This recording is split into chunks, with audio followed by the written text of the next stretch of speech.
starting line for Robert C. Byrd. Number 1, Corsini. Number 15, Carvelli. Testito.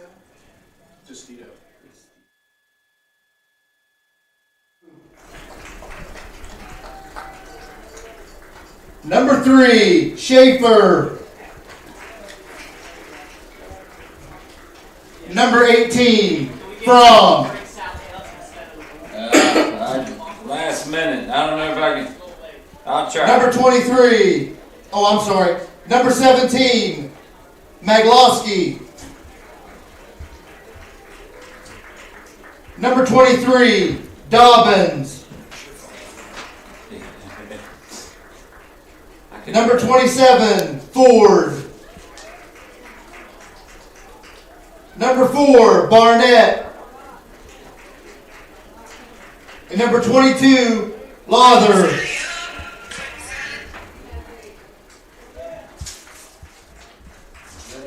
Yeah. And now the starting lineups for Fairmont Senior. Playing left field, number 3, Cam Peschel. Playing third base, number 1, Sammy Bianni. Playing center field, number 2, Logan Canfield. Playing left field, number 5, Dylan Hours. Your pitcher, number 6, Brock Martin. Your catcher, number 4, Ethan Miller. Playing shortstop, number 7, Brody Whitehair. Playing first base, number 24, Hayden Jones. And playing right field, number 27, Braden Gorby. Now please rise for your national anthem. National Bank, where you can purchase or refinance your home with the no down payment champion mortgage. No down payment, no private mortgage insurance, no kidding. Visit your local branch to get started today. City National Bank, member FDIC, equal housing lender. To learn more, log on to mortgage.bankatcity.com.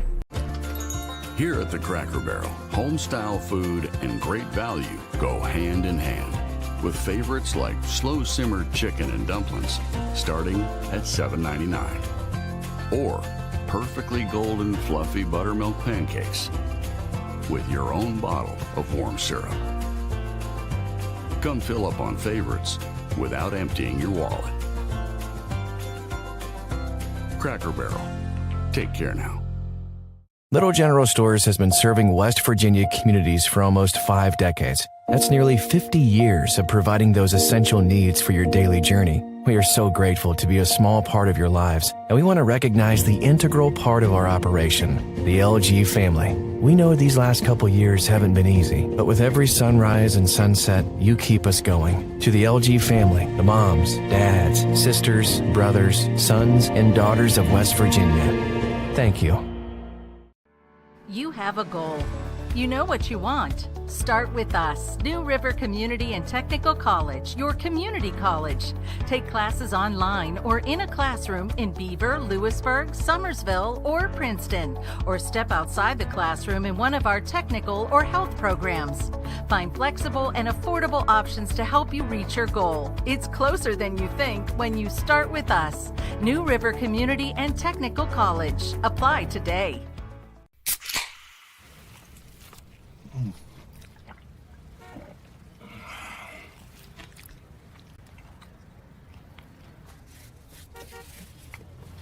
Sandwiches, better with Pepsi. And we welcome you to Mary Lou Retton Park for the late edition of baseball, as this game was scheduled on late notice last night. Polar Bears of Fairmont Senior and the Eagles of Robert C. Byrd. I'm Eli Brady, here to take you through the action tonight. The Polar Bears come into this game at 11-5. They have played Robert C. Byrd already. The Polar Bears won that one 15-5. Then they lost to Kaiser 2-1. That was the last game we broadcasted here. They lost to Bridgeport after that, 14-11. Beat Berkeley Springs 16-3 and lost by 1 in 9 innings to Frankfort 5-4.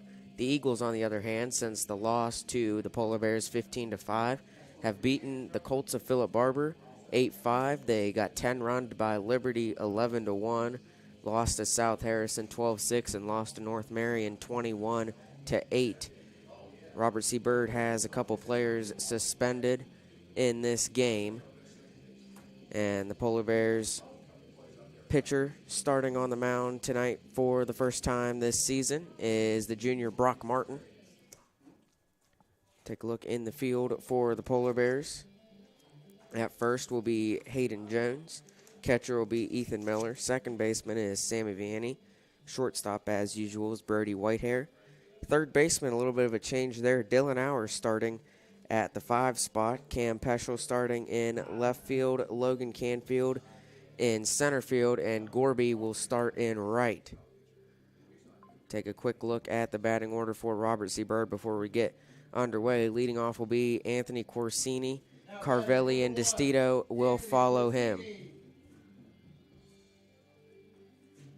Brock Martin has pitched an inning this season in the Pendleton County game, where the Polar Bears won by 10 in that one. This is the first time he's starting this season. Again, the Robert C. Byrd Eagles have a couple players out after a fight in the Philip Barber game a couple days ago, last week. So they're a little short-handed tonight. A couple JV players starting for Robert C. Byrd. And again, this game was scheduled late last night, so it wasn't on the schedule. But we're just about ready to get it underway.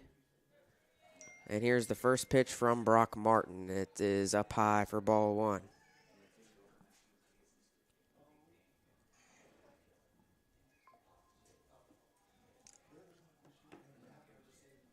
Count is 1-0 to Corsini. The pitch from Martin, up high again. The count is 2-0.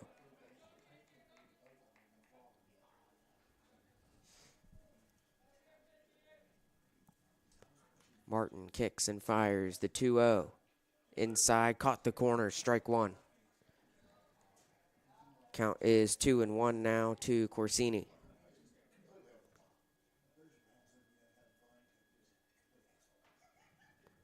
The 2-1 misses ball 3. Again, first start of the season for Brock Martin.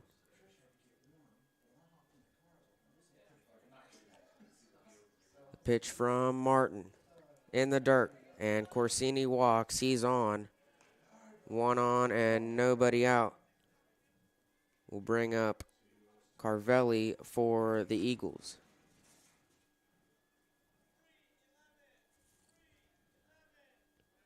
Now batting number 15, Xavier Corvelli.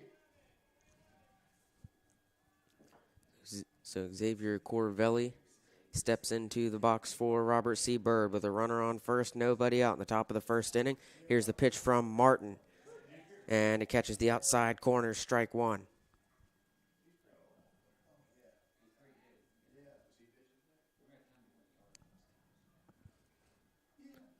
Martin checks the base runner Corsini at first. Pitches to Carvelli. Inside, they try to throw back to first, and it's a little late. Sliding on safely is Corsini. Still 1 on, nobody out. The count is 1-1 to Carvelli.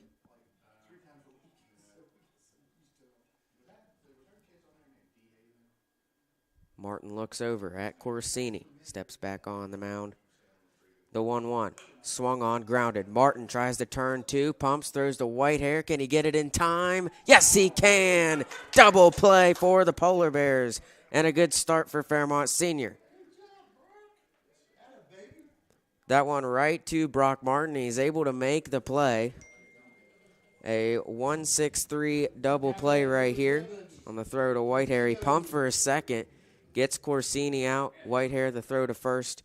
Jones makes the catch in time. Carvelli is out, and there's 2 away, nobody on for Severio DeStito. Up to the plate for Robert C. Byrd. That one misses, ball 1.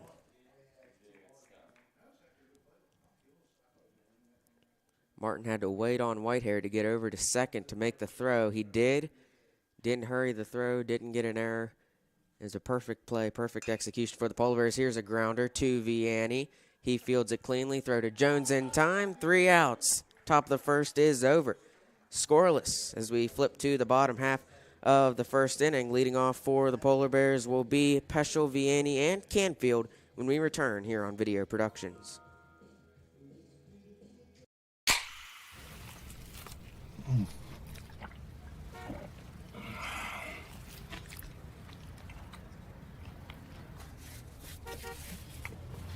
Sandwiches, better with Pepsi.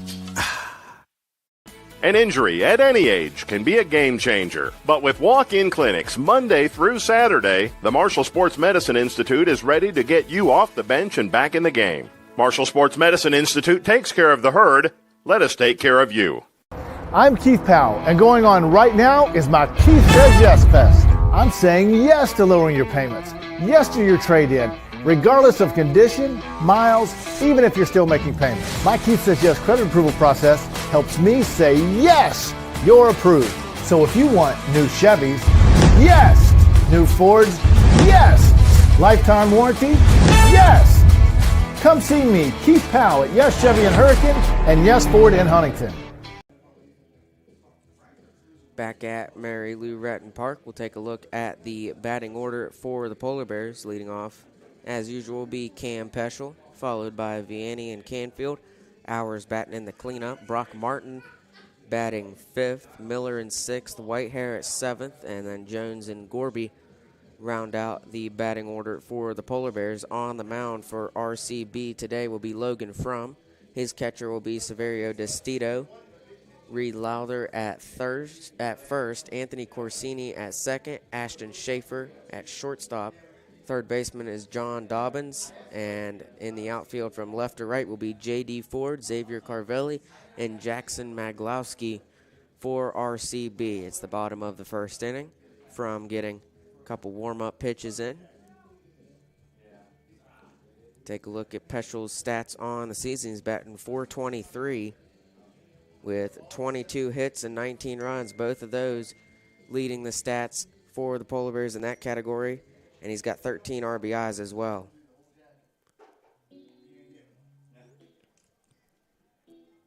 So Peschel steps up to the plate for the Polar Bears. Now batting your left fielder, number 3, Cam Peschel.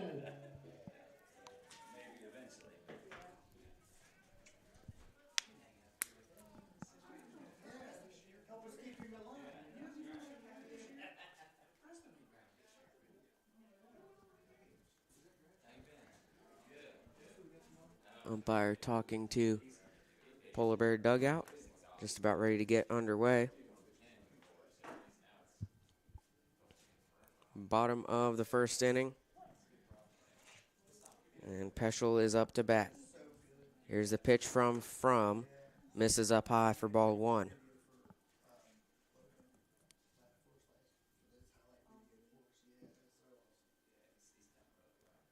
The 1-0 from is swung on, fouled back by Peschel. Count is 1-1. Peschel steps back up to the plate. Nobody on, nobody out. Bottom of the first inning. From winds up the 1-1. Inside ball 2. Peschel ducks out of the way, and the count is 2-1.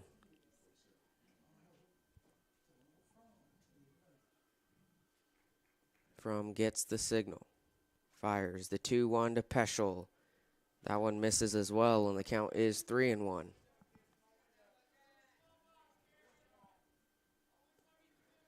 Nobody has been on base more this season than Cam Peschel for the Polar Bears. He's got a 3-1 count now.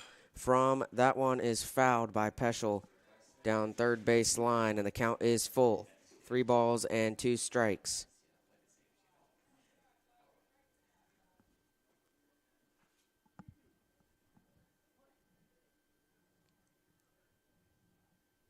Here's the payoff pitch. Swung on and fouled again by Peschel. Stays alive. Count still 3-2.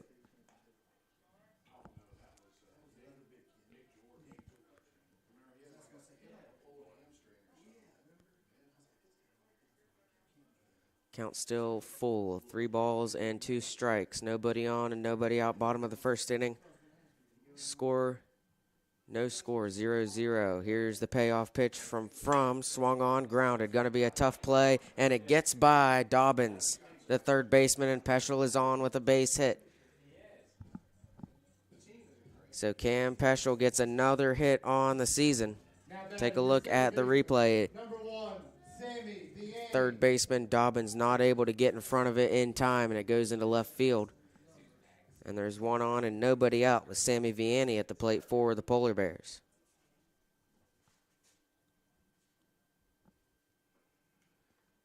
From deals that one low, ball 1. So that is hit number 23 on the year for Cam Peschel.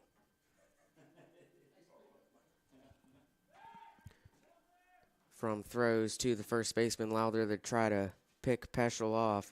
Peschel gets back safely. 1 ball, no strikes to Vianney. Peschel with a big leadoff again. From deals, up high. Peschel tries to steal. The throw is in time, and Peschel is caught stealing. He's out. A good throw from the catcher, Destito. Gets Peschel out, trying to steal second. Take a look at the replay.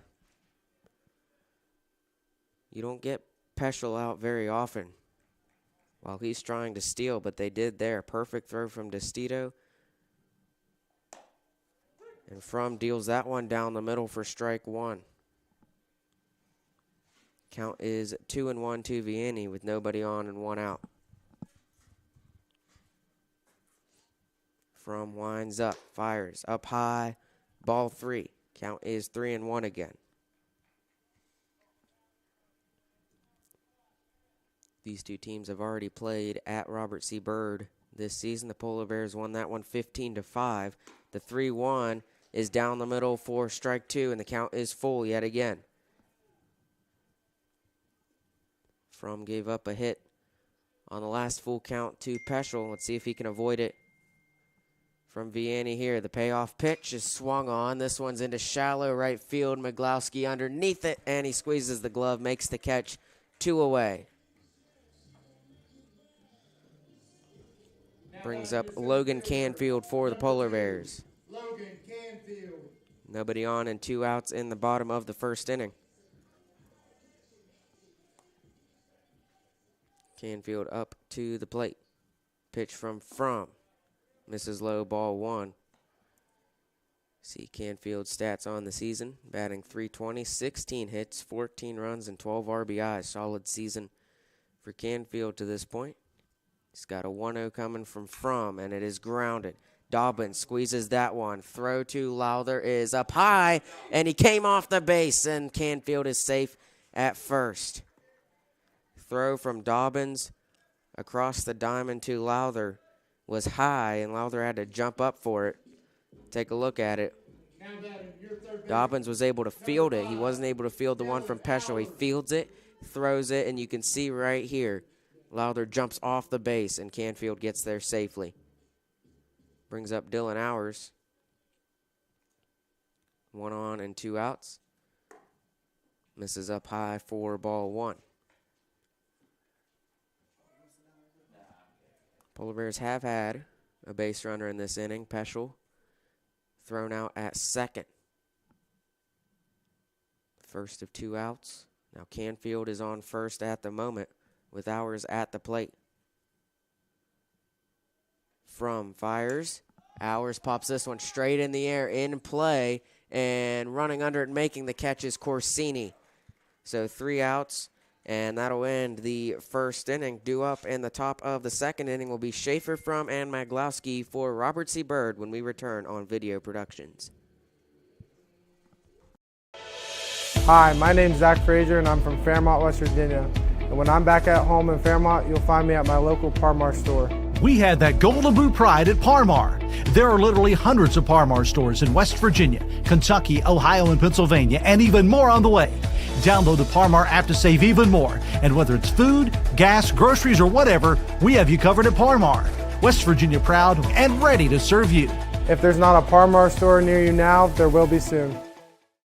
An injury at any age can be a game changer, but with walk-in clinics Monday through Saturday, the Marshall Sports Medicine Institute is ready to get you off the bench and back in the game. Marshall Sports Medicine Institute takes care of the herd. Let us take care of you.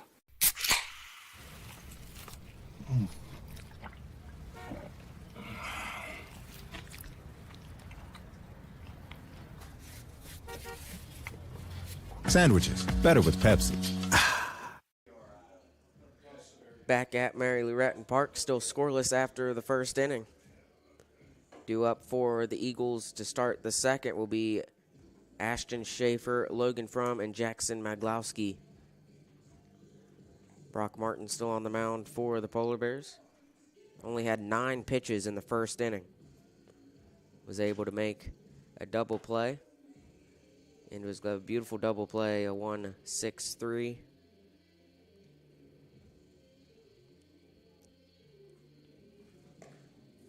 And again, Martin making his first start on the mound of the season.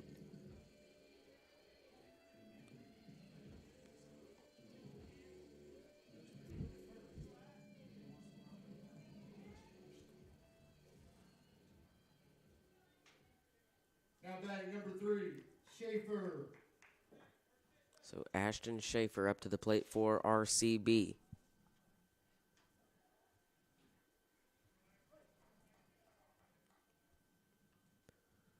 Nobody on and nobody out. Start of the second inning. A pitch from Martin. Misses for ball 1.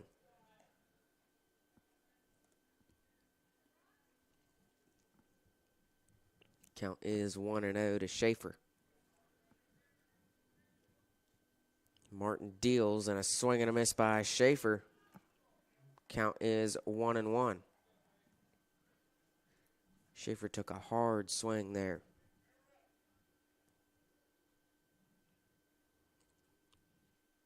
Martin gets the signal from Miller. Deals the 1-1. Swung on. This is in to left center field. Canfield is over, and it's off his glove. He can't hang on. Tries to throw to second, though. That is wide. Vianney has to move off the base, and it's a leadoff double for Ashton Schaefer to start the second inning for RCB.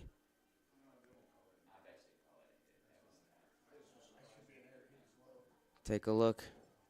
You can see Canfield moving over into left center field, tries to make an over-the-shoulder grab, and it goes off the edge of his glove.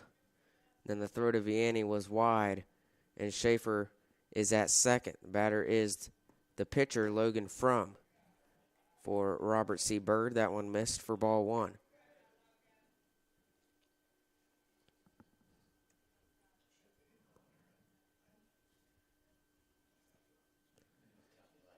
Martin looks back at Schaefer, deals to Frum, misses ball 2. Eagles have 1 on, nobody out in the top of the second inning.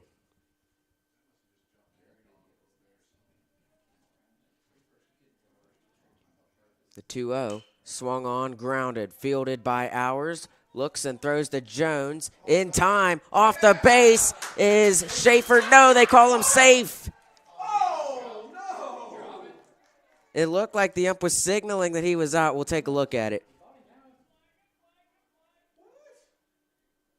So you can see the grounder right to Hours. He's going to look at the base runner to keep him at second. He throws to Jones, gets Frum out. Then the throw back to second.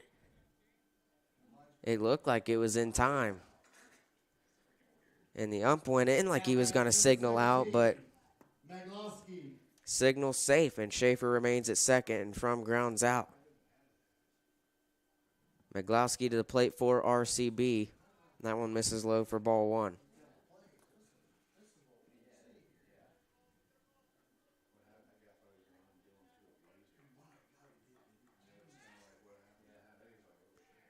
Martin looks back.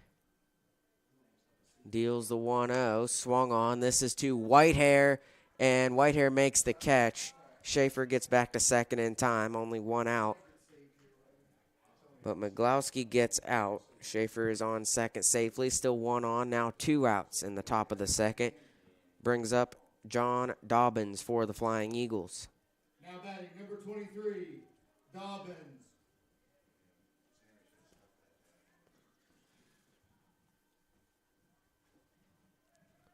Base runner at second is Schaefer. Martin deals that one outside corner for strike one.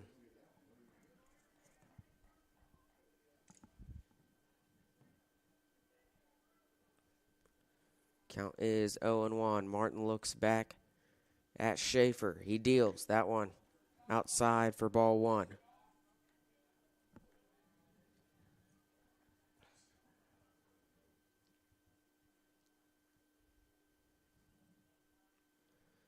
RCB has a runner in scoring position. This one is grounded off the glove of Martin. He's going to have to make a tough throw to Jones, and he does. Right on target. Good play from Martin again, and that is the 3rd out of the top of the second inning. Due up for the Polar Bears when we return will be Martin, Miller, and Whitehair. You're watching live streaming coverage of Polar Bear Baseball on Video Productions. Hi, this is Meredith Mayer from Fairmont, West Virginia, and when I'm back home, you can find me at my local Parmar store. We had that thundering herd pride at your local Parmar stores. We are over 200 stores strong and growing. Download the Parmar app for even more savings and sign up for the Parmar Rewards Card. Whether it's food, gas, or groceries, we have you covered. We are Marshall, and we are Parmar stores. If there's not a Parmar store near you now, there will be soon. Here at the Cracker Barrel, home-style food and great value go hand in hand, with favorites like slow-simmered chicken and dumplings starting at $7.99, or perfectly golden fluffy buttermilk pancakes with your own bottle of warm syrup. Come fill up on favorites without emptying your wallet. Cracker Barrel. Take care now. Welcome back to Mary Lou Retton Park. Still scoreless as we enter the bottom of the second inning.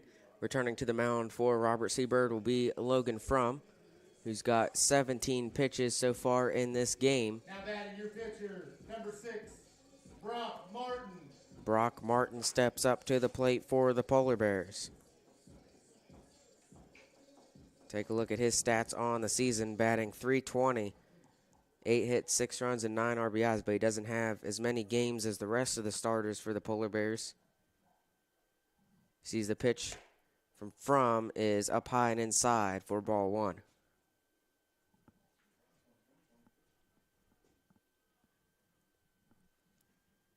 Here's the 1-0. Frum deals over the head of Martin, and he ducks down. The count is 2-0.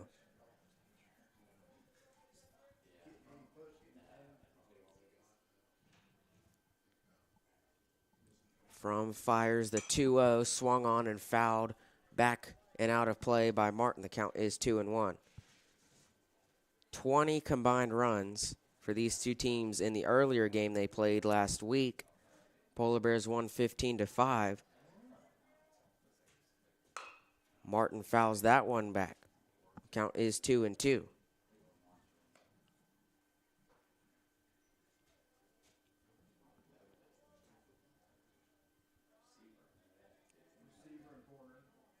It's a pitcher-on-pitcher matchup, and Frum deals the 2-2. That one misses inside and up high. The count is full.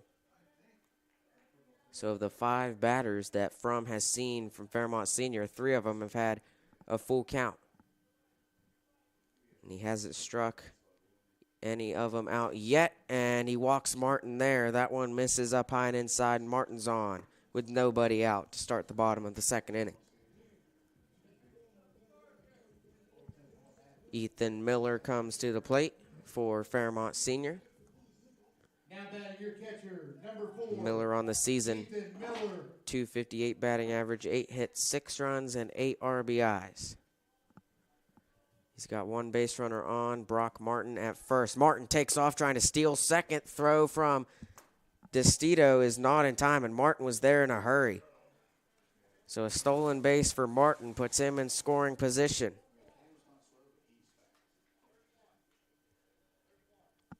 DeCito threw Peschel out on a steal attempt earlier, and now a courtesy runner coming in for Brock Martin. That is Tyler Veltri at second. So Martin gets the steal, and Veltri will come in to run in his spot. That pitch was a ball to Miller. The count is 1-0, and Tyler Veltri is the base runner at second.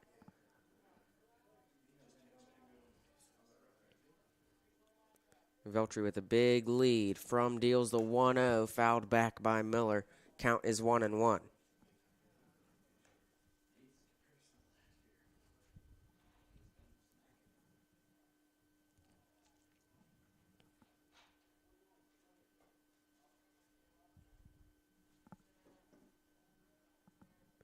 From turns back to second. Veltri was caught there, but he gets back in time safely. Almost got tagged out by Corsini.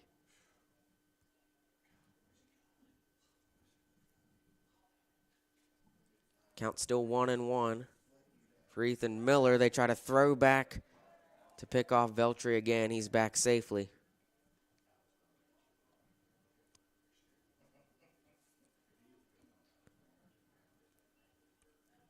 Veltri reestablishes that lead he's gotten. The pitch from misses up high. Ball 2. Count 2-1 to Ethan Miller. Again, nobody out for the Polar Bears. The 2-1. Swung on, grounded, short. This is a tough play. No one's going to get there in time. No throw, and Miller's safe. That ball was in the worst possible spot for RCB. It died right in the grass between the pitcher and the shortstop, and Schaefer couldn't get there in time. He was worried about Veltri as well. Veltri stays put at second. There was no throw to first to attempt to get Miller out, and there's 2 on, nobody out. And now Miller will be relieved by Blake Straight. So Straight is the courtesy runner for Miller. Tyler Veltri, the courtesy runner for Martin, and the batter is Brody Whitehair. 2 on, nobody out. Scoreless game. See if the Polar Bears can put some runs on here. Whitehair fouls that one back.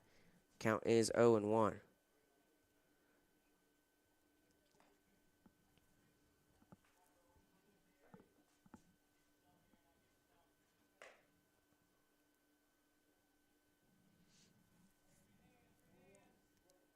Veltri gets another big lead off second. From deals. Down the middle, strike 2. Count is 0-2 to Whitehair.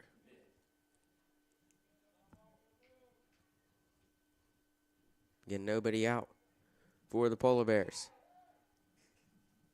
From steps off the mound and gets Veltri back to second.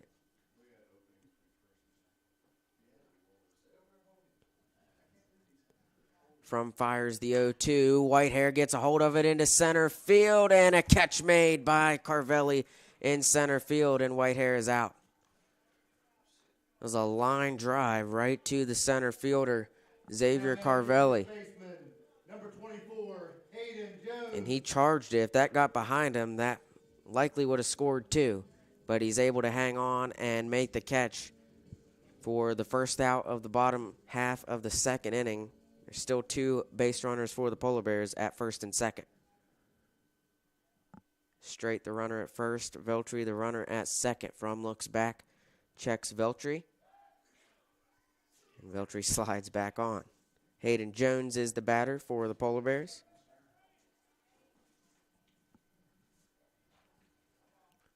From deals that one over the head of Jones for ball 1.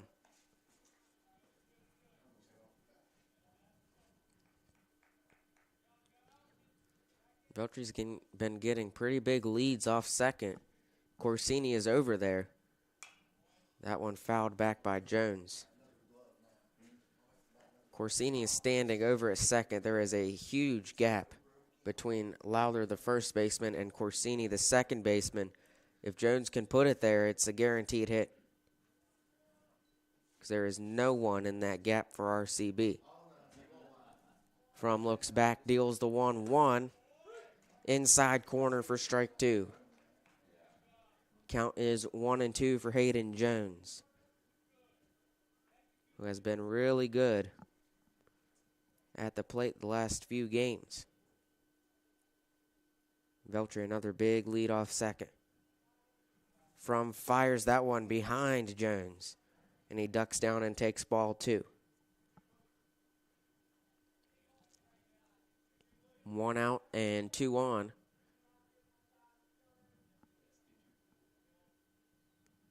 Count is 2-2. From looks back and deals to Jones. Swung on. That is on a line and down. And Veltri's coming to the plate. Throw by Ford is... Oh, the catcher drops it. Veltri's safe. He scores 1-0 Fairmont Senior. Tyler Veltri, what a job. He avoids the tag. Destito didn't hang on to it anyway. But even if he did, Veltri was able to slide around it. We'll take a look. That one got down in front of J.D. Ford, the left fielder. And Veltri gets the signal, comes to the plate, and you can see him. He avoids the tag, and it was dropped by Destito anyway. Straight gets to third. Jones is at first. Runners on the corners. 1-0 Fairmont Senior. Still only 1 out.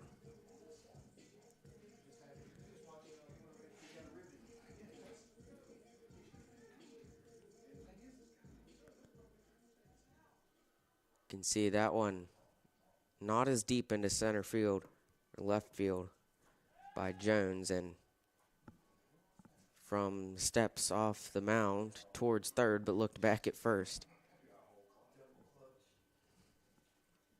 1 out, 2 on. That one is at the face of Braden Gorby, who is the batter. Gorby at 200 on the season.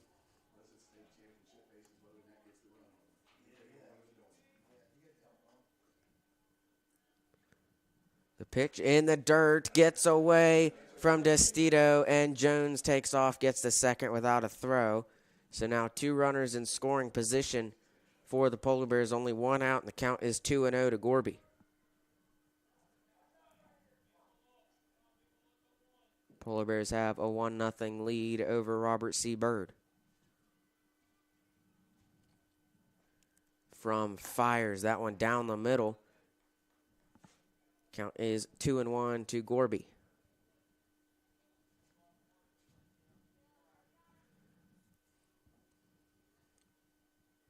Straight the base runner at third. Jones the one at second. The 2-1 misses up high inside, ball 3. They got a 3-1 count, threatening to load the bases up for Cam Peschel.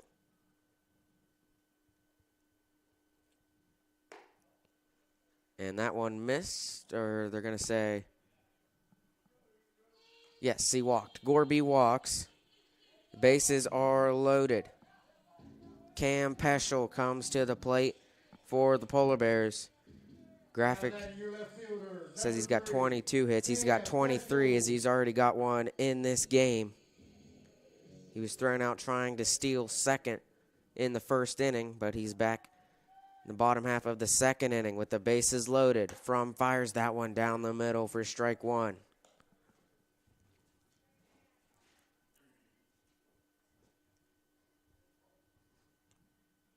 One nothing ball game. 0-1 count. Bases loaded, 1 out. From fires to Peschel up high for ball 1.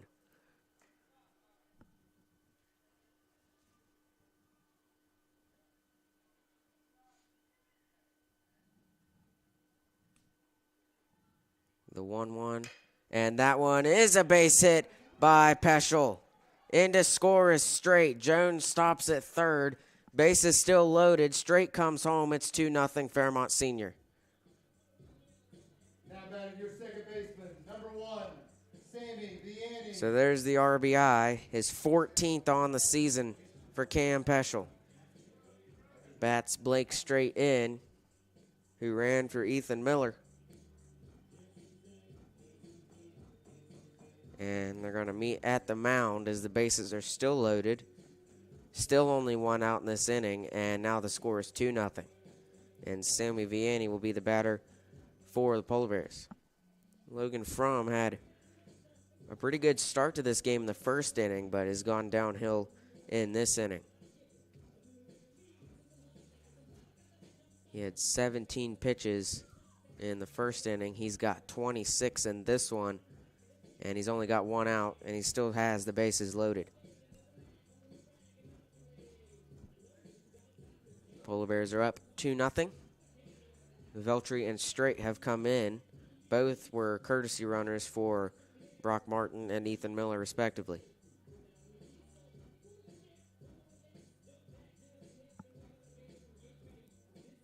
Peschel is the base runner at first for the Polar Bears.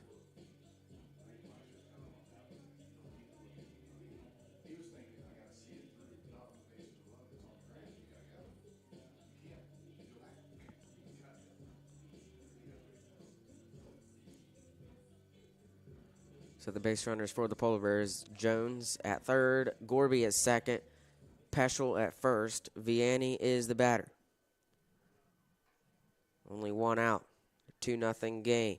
Here's the pitch from Fires to Vianney. Inside for ball one.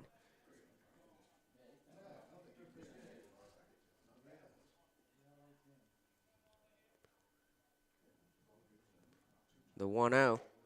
That one down the middle for strike one.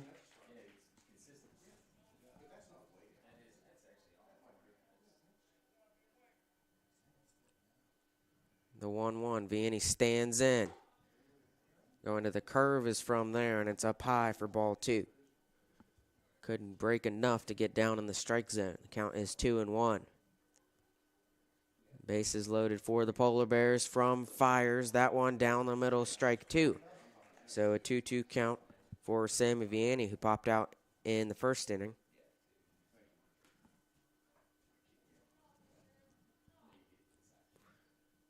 From delivers the 2-2 inside. Count is full yet again. A walk right here would put in another run, make it a 3-0 game. Can Fromm avoid it? The payoff pitch is into right field. Charging it is Meglowski. It is down. Another run in for the Polar Bears. Hayden Jones comes in. It's 3-0. And the base is still loaded and still only one out. Your center fielder, number 2, Logan Canfield. It was shallow right field. Meglowski couldn't get there in time. Jones was tagging up. Didn't need to as the ball dropped. Didn't want to take a risk there. Fromm fires that one at Canfield, and he ducks out of the way for ball one. So Jones was the one who came in and scored for the Polar Bears. 3-0 Fairmont Senior. Bases still loaded, only one out. Count is 2-0 to Canfield. The pitch swung on, shallow left field. That is down. Gorby comes to the plate. Trying it is Peschel. It's cut off by Schaefer. Peschel's in, gets away from the catcher, taking off to third and getting there easily is Vianney. Canfield to second. 2 runs come in. 5-0 Polar Bears. A lot to break down on this replay. So that one right on the edge of the outfield. Gorby trotted in. Peschel sprinted in. The throw was wide by the shortstop Schaefer. That sent Vianney to third and Canfield to second. And that one gets away from the catcher. Coming in and trying it is Vianney. He will score. He let up at the plate. Almost got tagged out, but he's in, and it's 6-0 on the wild pitch. Take a look at the replay. Vianney probably should have slid there as the throw was almost in time, but he was clearly on. 6-0 Fairmont Senior. Ours fouled that one back. The count is 1-1. So Canfield is the runner at third. Peschel scored on Canfield's RBI, and Vianney scored on the wild pitch. From fires this one to Hours. He swings and misses. Count 1-2. Still only one out, but only one base runner now. And that is Canfield at third. Here's the 1-2 to Hours. Misses inside. Count is 2-2. Veltri, Straight, Jones, Gorby, Peschel, and Vianney have all scored in this inning. From will fire, and a swing and a miss by Hours. He strikes out.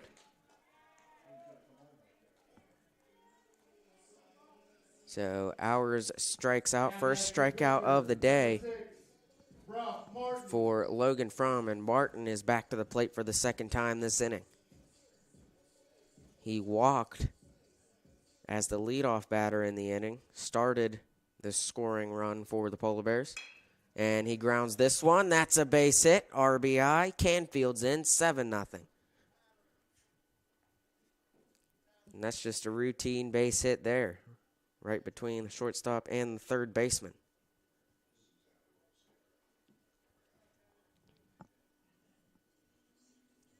So Veltri comes in as a courtesy runner for Martin for the second time this inning. Number 4, Ethan Miller. Ethan Miller comes up to the plate for the Polar Bears. He has a hit in this one. Blake Straight came around and scored. 2 outs. And runner on first is Martin. 7-0 Fairmont Senior. From fires. That one inside corner. Strike one to Miller.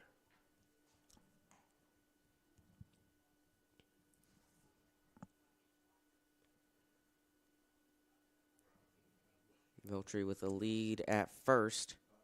The pitch way over the head of Miller, and a good grab by the catcher DeStito to pull it down and not let it get away from him. Keeps Veltri at first. Count is 1-1 for Ethan Miller. Try to throw back to first. Veltri's on in time.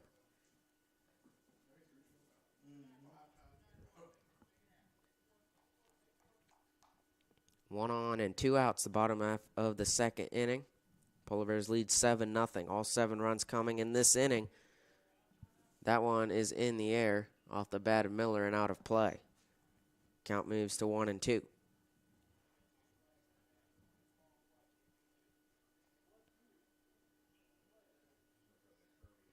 Miller sees the 1-2 from it's in the air. DeStito moves over, and it is going to fall as a foul ball. Count remains 1-2 to Miller.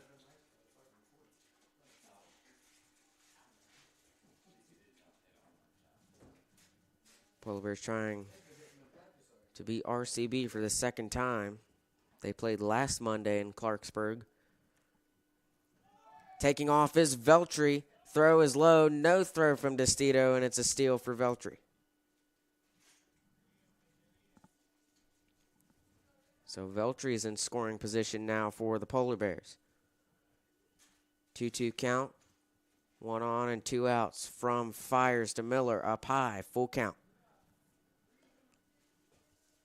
Miller already has a base hit in this inning.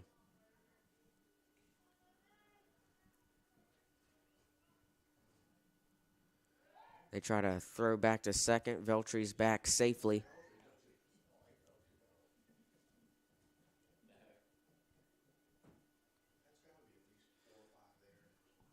From fires the payoff pitch way up high and inside. Miller walks, and he's on base for the second time in this inning. And Polar Bears will send Blake Straight out again to run for Miller, and the Eagles are going to meet at the mound. 7-0 game, still in the bottom half of the second inning, and Fromm has 65 pitches. 48 of them have come in this inning.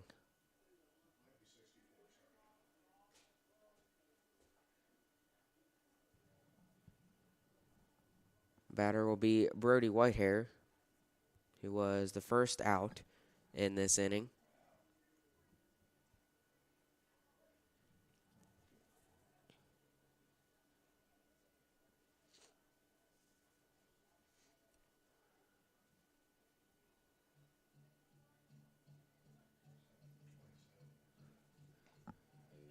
And the new pitcher for RCB in relief of Frum will be the left fielder, J.D. Ford. We'll take a break while Ford warms up. It's still the bottom half of the second inning. The Polar Bears up 7-0. Live streaming coverage of Polar Bear baseball here on Video Productions.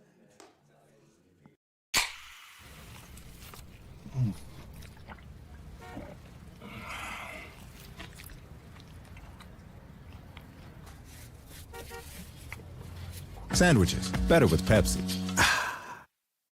An injury at any age can be a game changer. But with walk-in clinics Monday through Saturday, the Marshall Sports Medicine Institute is ready to get you off the bench and back in the game. Marshall Sports Medicine Institute takes care of the herd.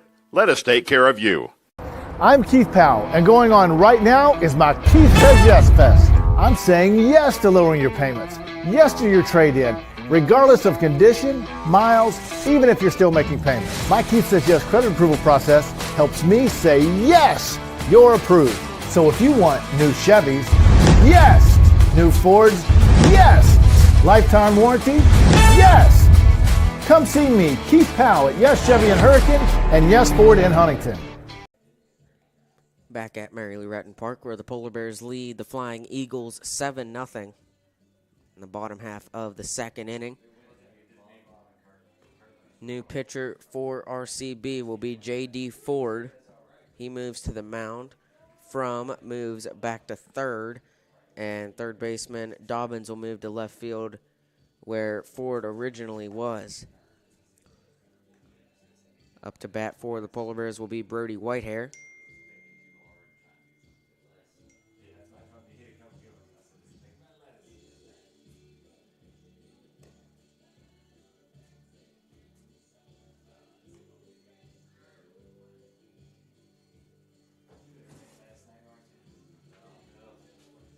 Whitehair comes into the box. Number 7, Brody Whitehair. 2 on and 2 out. The base runners are Veltri at second and Blake Straight at first. First pitch from the new pitcher, Ford, is swung on. That's a base hit by Whitehair. Veltri's going to come to the plate. The throw by Dobbins will not be in time. Veltri has his second run of the inning, 8-0 Fairmont Senior.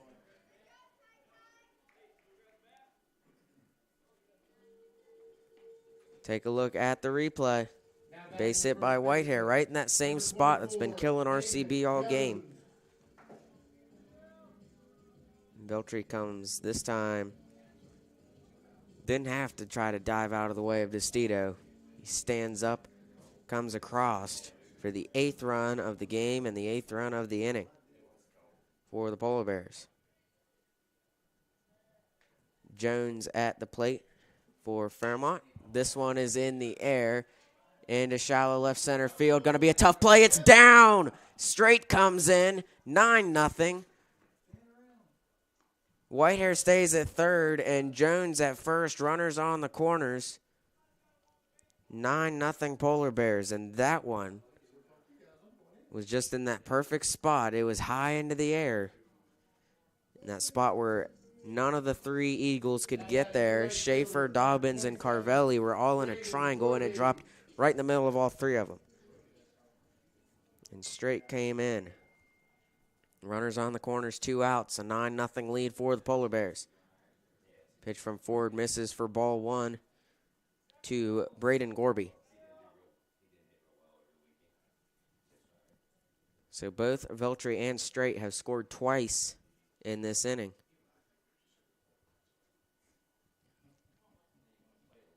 Polar Bears lead 9-0. Already an hour into this game, and probably 45 minutes of it has been the bottom of the second. Jones takes off. He has a stolen base. Throw by Destito was a little wide. And 2 runners in scoring position again for the Polar Bears. A 1-1 count to Gorby. Pitch from Ford is up high. Misses ball 2.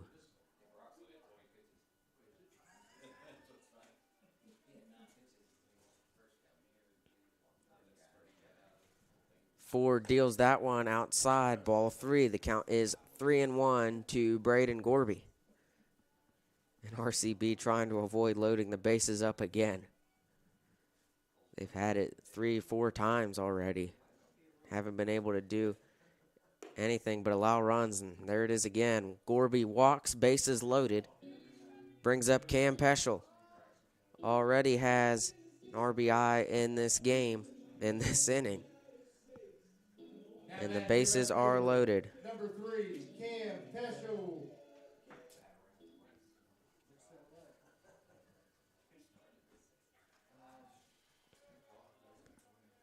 Peschel's got a pair of hits in this game, trying to make it 3. Ford will deal in the dirt. Bases loaded again for the Polar Bears. RCB just needs 1 out to get out of the second inning. They haven't been able to get it. Ford fires. Peschel grounds it foul as it slides left of third base.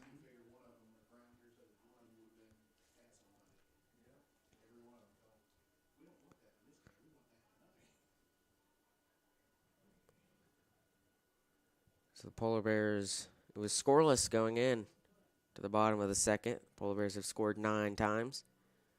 Pitch from Ford, that one misses over the head of Peschel. Count is 2-1.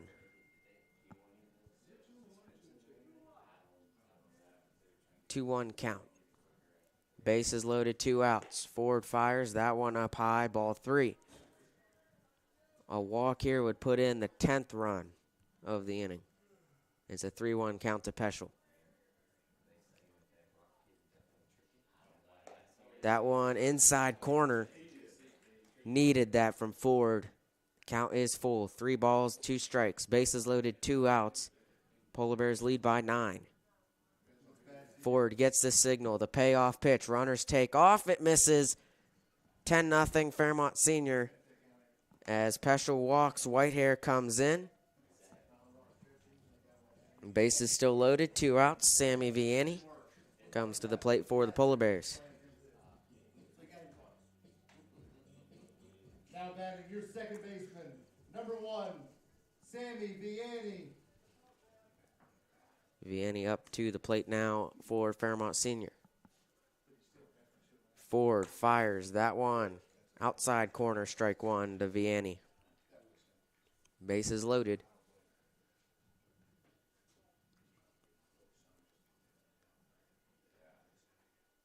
The 0-1 inside for ball 1. Base runners for the Polar Bears. Jones at third, Gorby at second, and Peschel at first. The batter is Vianney. That one down low for ball 2. 2-1 count. 2 outs. Bases still loaded.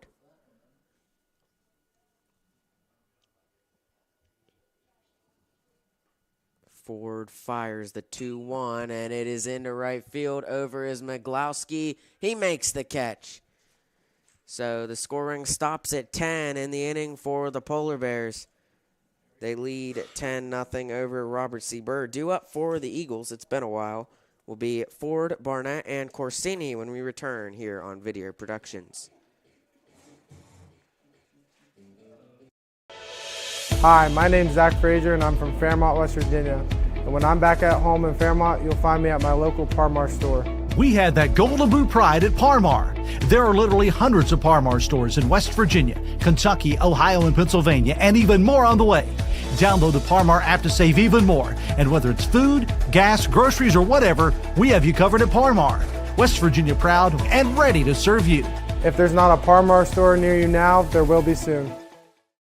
An injury at any age can be a game changer, but with walk-in clinics Monday through Saturday, the Marshall Sports Medicine Institute is ready to get you off the bench and back in the game. Marshall Sports Medicine Institute takes care of the herd. Let us take care of you.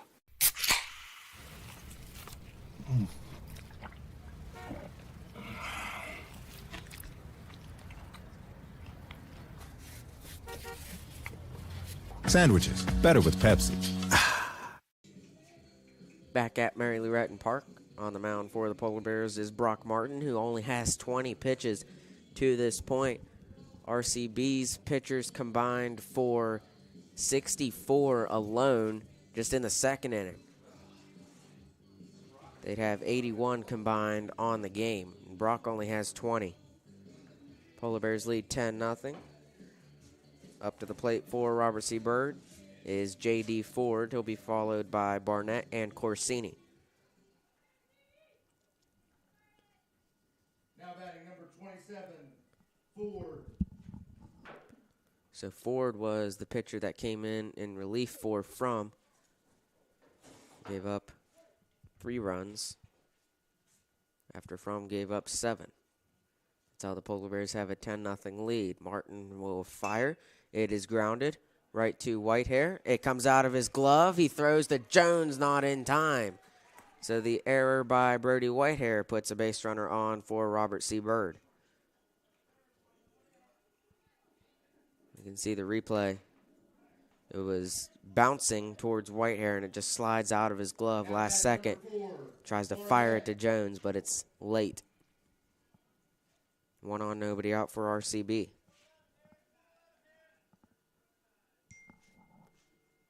They bring in a courtesy runner.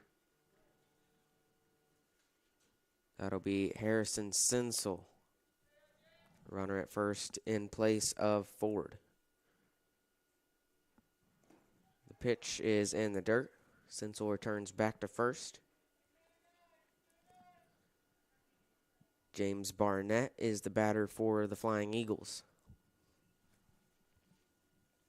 Count is 1-0. Martin fires. There's a bunt attempt, and it is fielded by Hours. He fires to Jones. It gets away. Taking off to third is Sinsel. In right field is Gorby, and Sinsel's going to stay put at third. No one comes in for RCB, but there's 2 on and nobody out. 2 runners in scoring position as Barnett gets to second on the wild throw by Hours.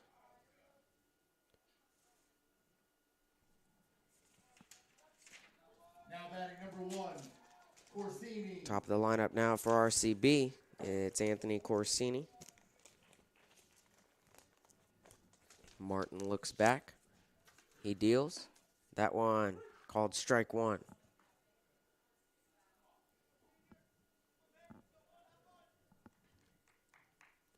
So RCB threatening to put some runs on the board. Nobody on, 2 outs. Runners at second and third. The pitch from Martin misses outside for ball 1. Count is 1-1 to Corsini. Martin looks back, fires the 1-1 in the dirt, ball 2.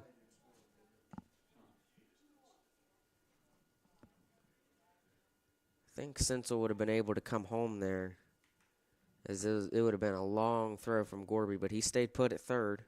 RCB yet to score in this game. Martin fires that one inside. Count is 3-1 to Corsini. Now RCB's threatening to load the bases up, which the Polar Bears did many times in the second inning when they scored 10 runs. The 3-1. That one in the strike zone. The count is full to Corsini.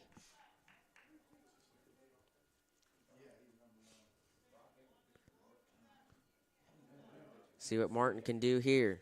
The payoff pitch. Fouled back by Corsini. He stays alive.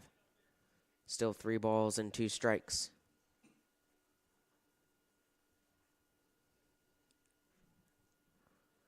Two on, nobody out. Top of the third inning for Robert C. Byrd.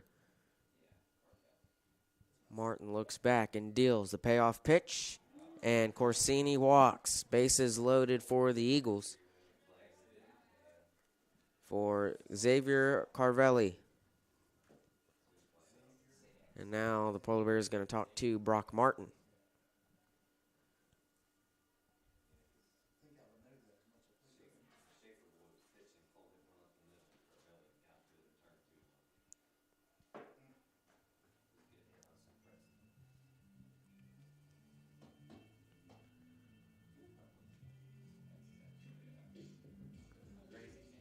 See what the Polar Bears decide to do here. Bases loaded, nobody out.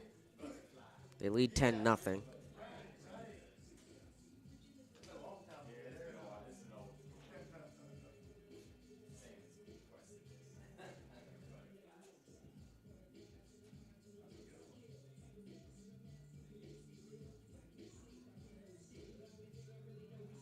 And they're going to leave Martin on the mound. See if he can work his way out of this bases loaded, nobody out situation. Carvelli grounded out in the first inning.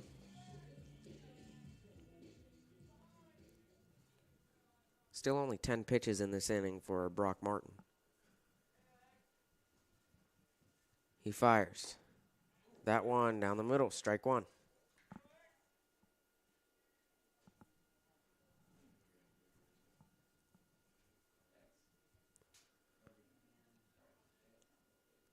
The 0-1 from Martin swung on and grounded. Could be two. Vianney to Whitehair to Jones in time. One run in for RCB, but it's a double play. 4-6-3 double play for the Polar Bears. RCB has one on still at third. One run came in with Sinsel. Take a look at it. As perfectly played by the Polar Bears. So the second double play of the game for Fairmont Senior. 2 outs and 1 on. Martin fires to DeCito. And that one misses barely for ball 1.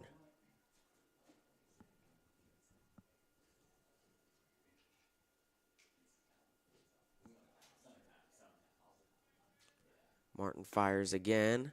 That one misses inside. 2 balls and no strikes.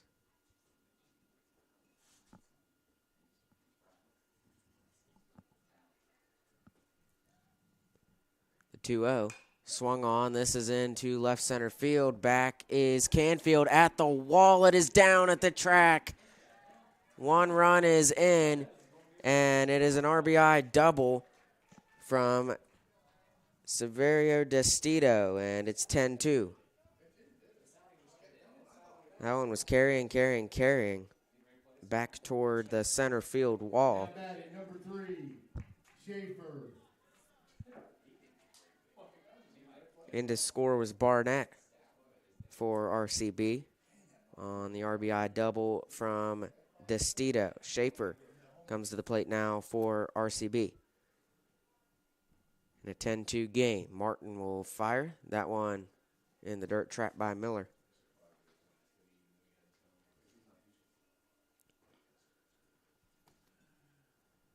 Base runner at second is Landon Frazier for RCB. Courtesy running for DeStito, who had the RBI double. So the lead only 8 now for Fairmont Senior. 1 on and 2 outs. Frazier leads off second. Martin looks back. The 1-1. Down the middle for strike 2 to Ashton Schaefer. Count 1 and 2. 2 outs, 1 on. 10-2 lead. Martin fires. Misses ball 2.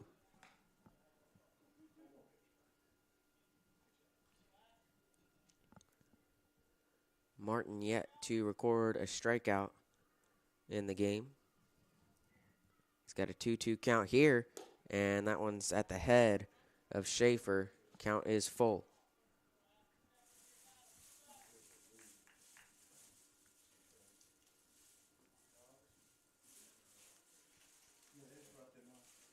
Martin fires the payoff pitch. That one misses. Schaefer walks.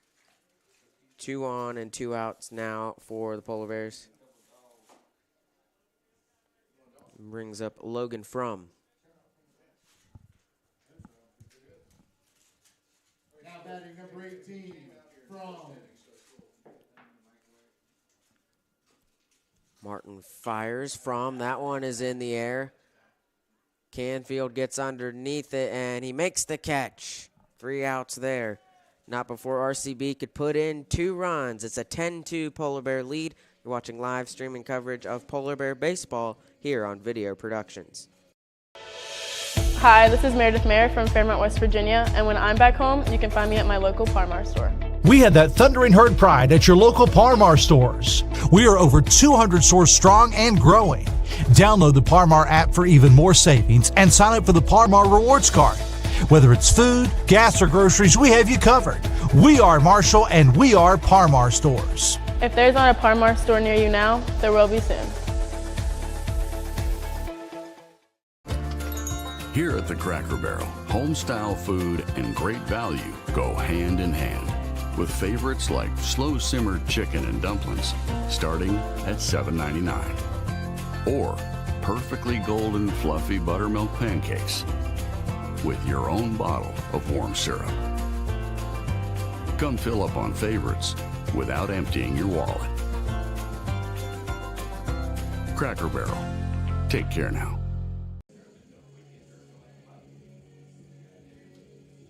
Back at Mary Lou Retton Park, where the Polar Bears lead Robert C. Byrd 10-2. Returning to the mound for the Eagles is J.D. Ford.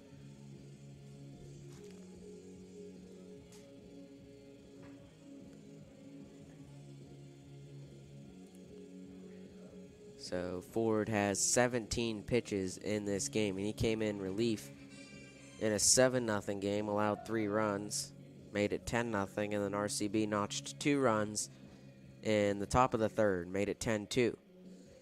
And the 10-run rule is you have to be up 10 runs after either 5 or 6 innings, and the game will end early. It's an 8-run lead for the Polar Bears at the moment. Now batting your center fielder, number 2, Logan Canfield. And up to the plate for the Polar Bears will be Canfield.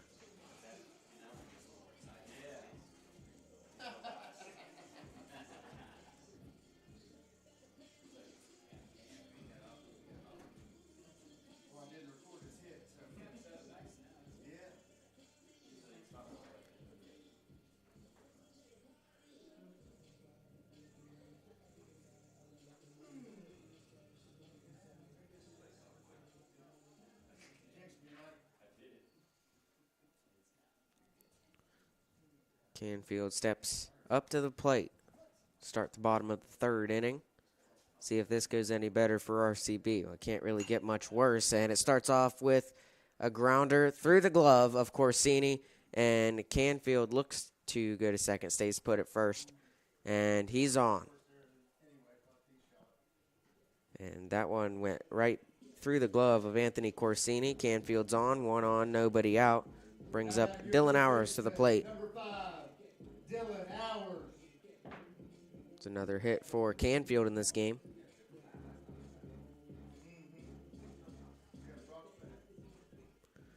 Hours the only one yet to get on base for the Polar Bears in this game. He popped out and struck out. So far, everyone else has been on base at least once. Sometimes 3 times. Cam Peschel's been on 3 times in this game. That one up high for ball 2, so Hours has a good count, 2-0. Canfield, the base runner, at first. Ford looks over. The 2-0. Misses, and it's a 3-0 count.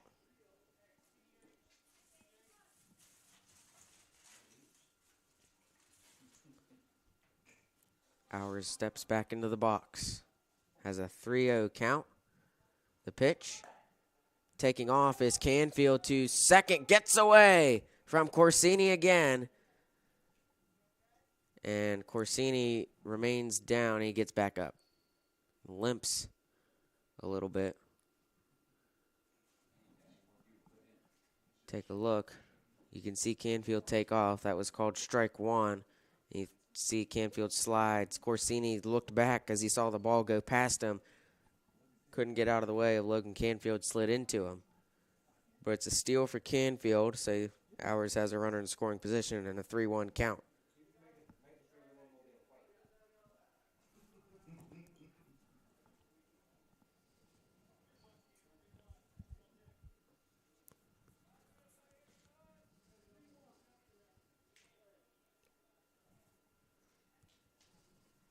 pitch from Ford in the dirt. And Canfield takes off to third. It was a walk for Hours, so he would have had first anyway, but it was not a guaranteed base for Canfield, so he gets to third, the stolen base there. So Hours walked, and Canfield went from second to third, brings up Brock Martin. Pitcher, number 6, Brock Martin. Runners on the corners for the Polar Bears, and still nobody out.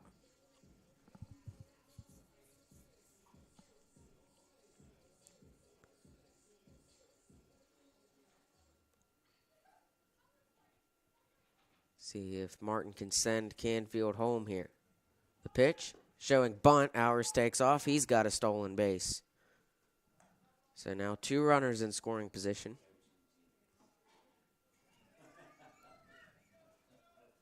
Hours at second now. Canfield at third. Ford fires. This one is hit by Martin, and it is going to be caught by Corsini.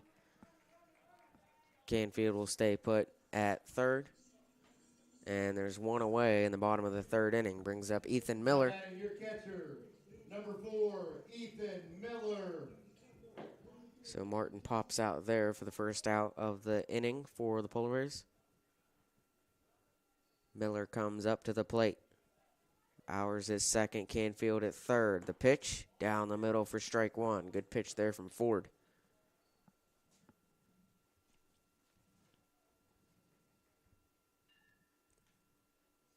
Count is 0-1. Ford will deal. That one curves down low.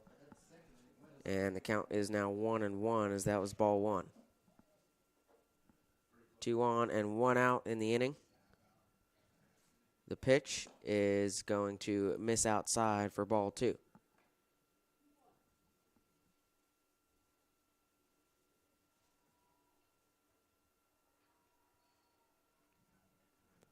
Ford fires, and Miller's going to foul it down third base line. Count 2-2 now.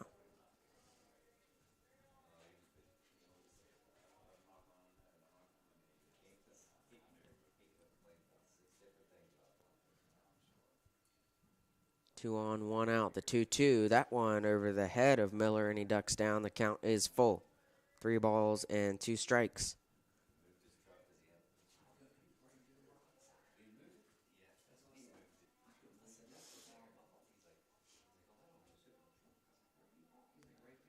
Ford, the payoff pitch, swung on, it's in the air, charging is Lowther, and it's going to go out of play over the RCB dugout, and the count remains full. So Miller stays alive there. Only 1 out. On deck is Birdie Whitehair. Payoff pitch from Ford. That one misses low, and Miller walks. The bases are loaded again for Birdie Whitehair. Your shortstop, number 7, Brody Whitehair. Only 1 out in the inning. And the courtesy runner in place of Miller will be Slayton Jack. So Jack now goes to first base to run for Miller. And Whitehair comes up to the plate. The base is loaded and only 1 out, bottom of the third inning.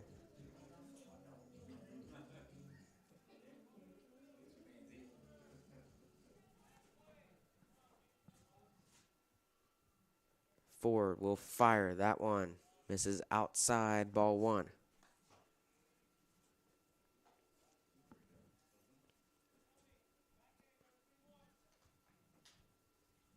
Hours with a massive lead at second. He wants to come home. This one is in the air. Under is Carvelli. Canfield tags. Hours tags. They throw to second. And Canfield's in for the 11th run of the game for the Polar Bears. So sacrifice fly for Birdie Whitehair gives him an RBI as Canfield comes in. 2 outs now. And runners on the corners will be Dylan Hours and Slayton Jack for Hayden Jones at the plate. Number 24, Hayden Jones. So Canfield came in to score there.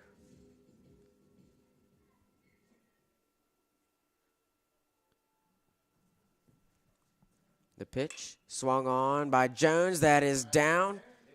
Base hit. He has an RBI single. Ours is in, and it's back to a 10-run game. 12-2.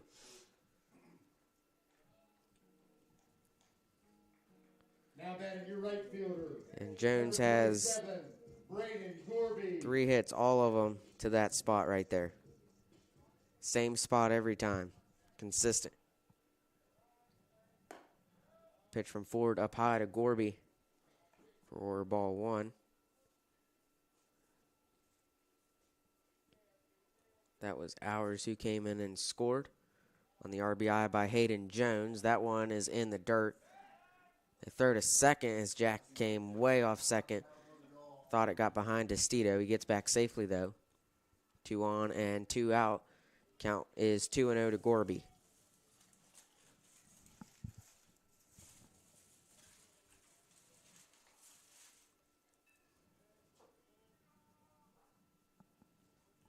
Ford fires and misses. 3-0 count for Braden Gorby. He's already walked once in this game. Ford fires and puts that one in the strike zone for strike 1. Count is 3-1. The throw from Destito back to Ford got away from him, but went right to Corsini. Count is 3-1 to Braden Gorby. The pitch up high, ball 4. Gorby walks, bases loaded again. And we're back to the top of the lineup, and it's Cam Peschel, who's got 3 hits already in this game.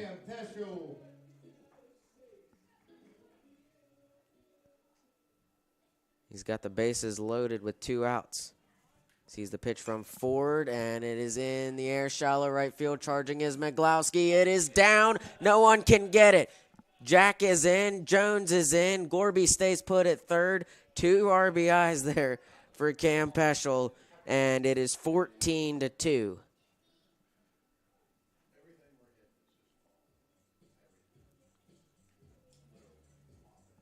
can see Peschel put that one, and Miglowski was way back there. Is going to be a tough play. He couldn't get there. Jack scored for the Polar Bears,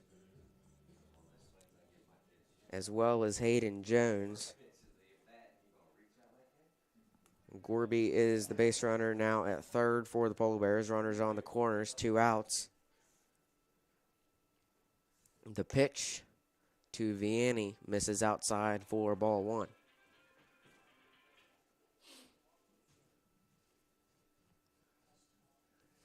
Ford fires this one to Vianney, and that one is fouled out of play.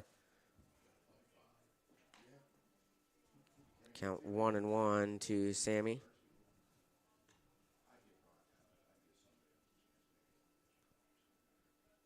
And with this pitch, Ford will have more pitches than Brock Martin, and he hasn't pitched nearly the amount of innings Brock has pitched. Only, what, not even just 1 full inning.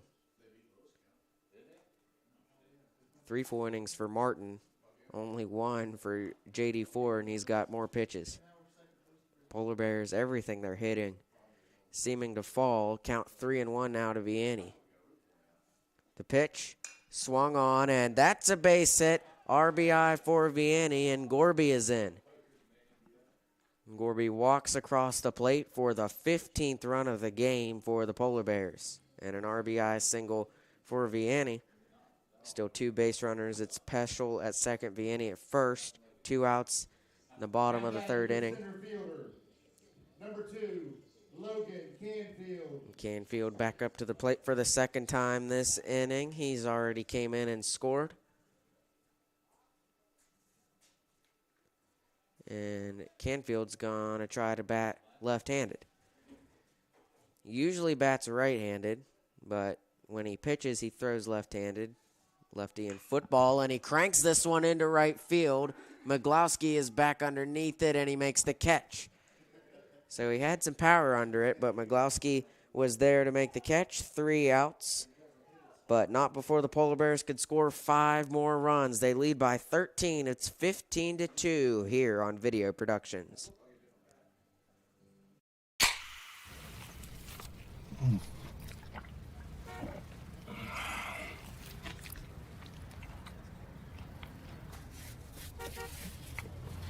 Sandwiches, better with Pepsi. An injury at any age can be a game changer, but with walk-in clinics Monday through Saturday, the Marshall Sports Medicine Institute is ready to get you off the bench and back in the game. Marshall Sports Medicine Institute takes care of the herd. Let us take care of you. I'm Keith Powell, and going on right now is my Keith Says Yes Fest. I'm saying yes to lowering your payments, yes to your trade-in, regardless of condition, miles, even if you're still making payments. My Keith Says Yes credit approval process helps me say yes, you're approved. So if you want new Chevys, yes. New Fords, yes. Lifetime warranty, yes. Come see me, Keith Powell at Yes Chevy in Hurricane and Yes Ford in Huntington. Back at Mary Lou Retton Park, and the Polar Bears decide to switch pitchers. Brock Martin had 3 full innings, only 42 pitches, allowed 2 runs. And the new pitcher for the Polar Bears will be Tyler Veltri, making his first appearance on the mound this season. We get to see the fielding arrangements for the Polar Bears with Veltri coming in.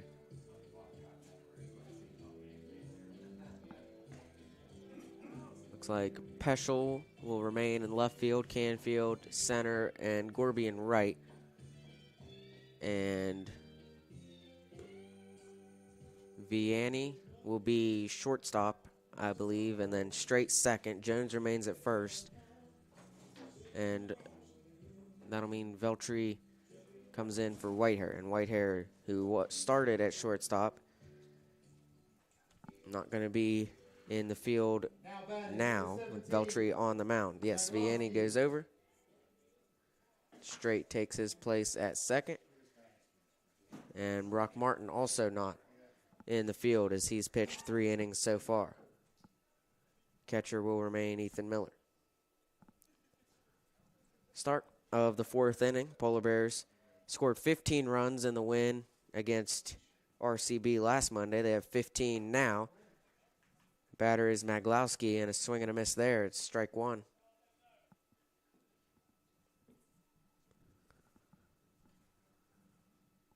The 0-1. Swung on. This is into left field. It is down, and a base hit for Maglowski. And he's on with a leadoff single. 1 on, nobody out. Brings up John Dobbins for Byrd. Now batting number 23, Dobbins.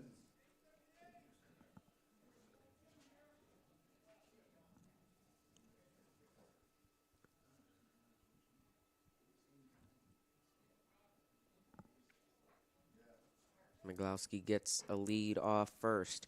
Veltri fires, and this one is high into the air. In fair territory, Peschel makes the catch. 1 away. Maglowski stays put at first, and Dobbins pops out. Brings up J.D. Ford. Still 1 on and 1 out. Base runner is Maglowski at first. Veltri fires. That one misses barely for ball 1.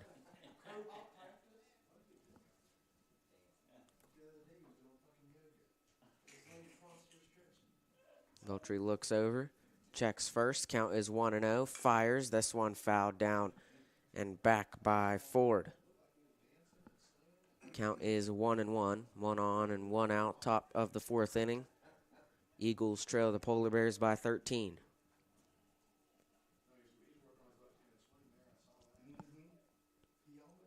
Ford was the first run to come in for RCB last inning. Barnett, who's on deck, was the second run. Only 2 runs RCB has scored in this game. Veltri fires that one at the head of Ford, and it's ball 2.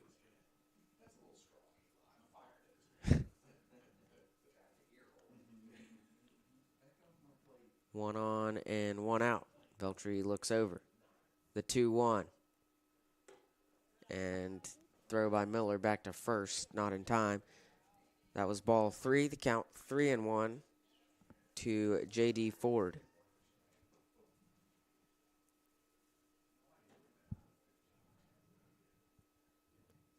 The 3-1 swung on, fouled back. Count is full. 3 balls and 2 strikes.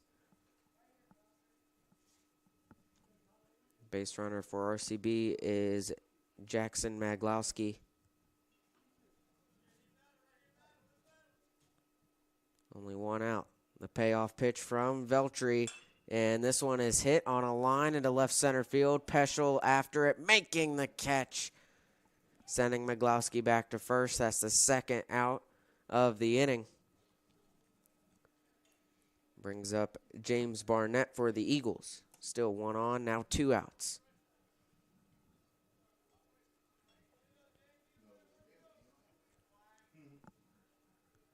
Veltri back on the mound. 2 away in the top of the 4th. Gets the signal from Miller. Fires to Barnett. Inside corner for strike 1.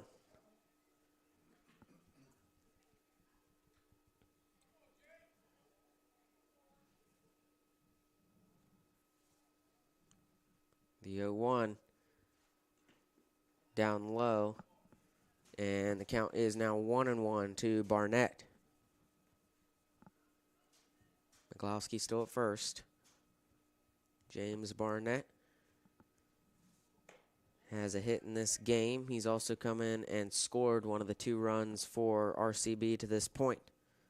That one missed, and it's ball 2. Count 2-1. 2 outs, top of the 4th inning. Veltri will fire. That one misses just inside. Count 3-1. Veltri had a 3-1 count to J.D. Ford the last at-bat. Was able not allow him on base. And grounded right to the glove of Veltri. He's going to try to outrun him. Then he thinks better of it. Throws it to Jones in time for the 3rd out.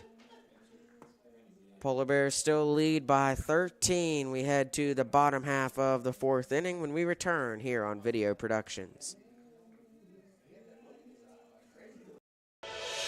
Hi, this is Meredith Mayer from Fairmont, West Virginia, and when I'm back home, you can find me at my local Parmar store. We had that thundering herd pride at your local Parmar stores. We are over 200 stores strong and growing. Download the Parmar app for even more savings and sign up for the Parmar Rewards Card. Whether it's food, gas, or groceries, we have you covered. We are Marshall, and we are Parmar stores. If there's not a Parmar store near you now, there will be soon. Here at the Cracker Barrel, home-style food and great value go hand in hand, with favorites like slow-simmered chicken and dumplings starting at $7.99, or perfectly golden fluffy buttermilk pancakes with your own bottle of warm syrup. Come fill up on favorites without emptying your wallet. Cracker Barrel.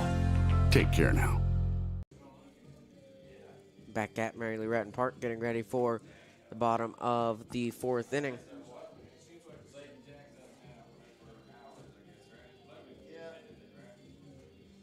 Now RCB has switched pitchers. Jackson Maglowski will come in relief of J.D. Ford.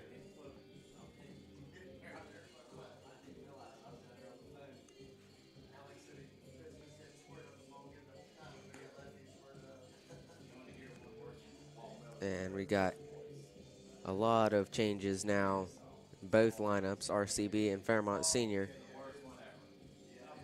DeStito still the catcher for the Eagles. 3rd baseman now will be Bo Hepp for RCB. Shortstop appears to be Ashton Schaefer, so he remains at short. No change there.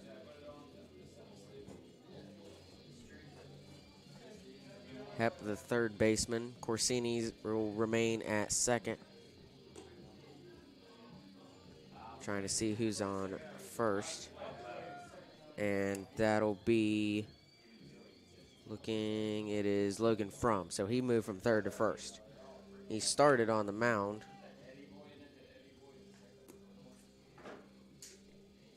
In right field for RCB now will be John Dobbins, who was in left field. He started at third. Out in left field now will be J.D. Ford, who originally started in left field and was replaced by Dobbins. He went to the mound. Now he heads back to left. And the center fielder is still Carvelli. So a couple changes there. Go through it there. Slayton Jack will be the batter now for Fairmont Senior, with Tyler Veltri on deck. Slayton Jack has a few plate appearances on the season.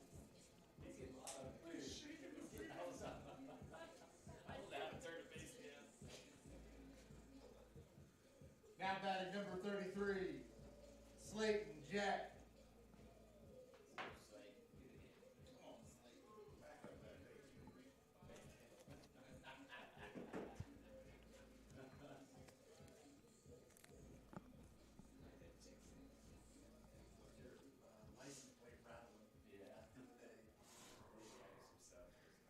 Jack steps up to the plate for the Polar Bears in place of Dylan Hours.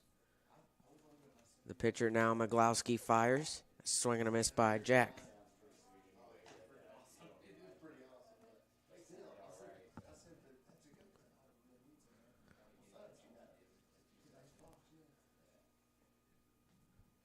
That one, a swing and a miss there, and the count is 0-2 for Jack.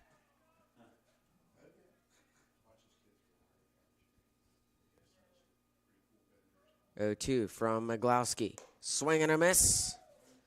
3 straight swings, 3 straight strikes, and a strikeout there for Maglowski. Only the second strikeout of the game for all pitchers for RCB. Tyler Veltri. And Maglowski does it on the first batter he sees. Brings up Veltri.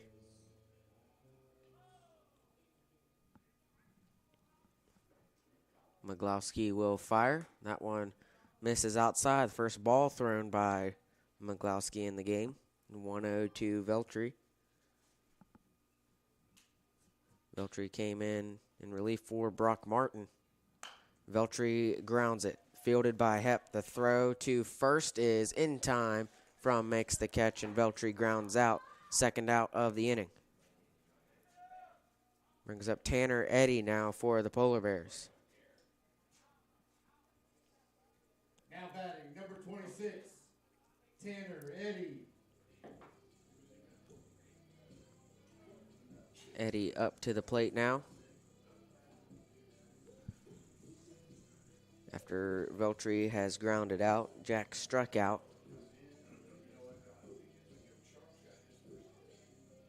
Now, Eddie, you could give him a run on the season in the Pendleton County game. The 10th run came in. He would have been the 11th. All they needed was 10 to beat Pendleton. So, could give him a run there. That one was called strike one. Maglowski fires. A swing and a miss by Eddy, and the count is 0-2.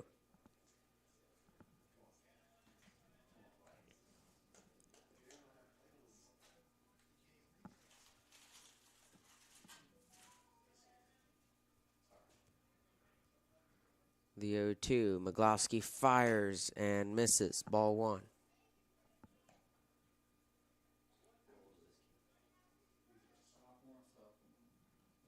Count 1-2. Nobody on. 2 outs. Bottom of the 4th inning. Polar Bears up 13. Maglowski fires. That one had a lot of curve on it.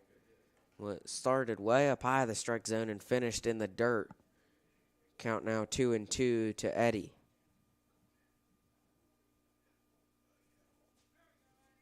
Maglowski, lefty, fires.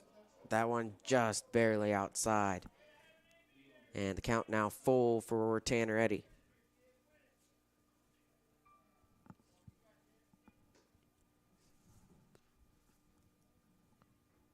The payoff pitch.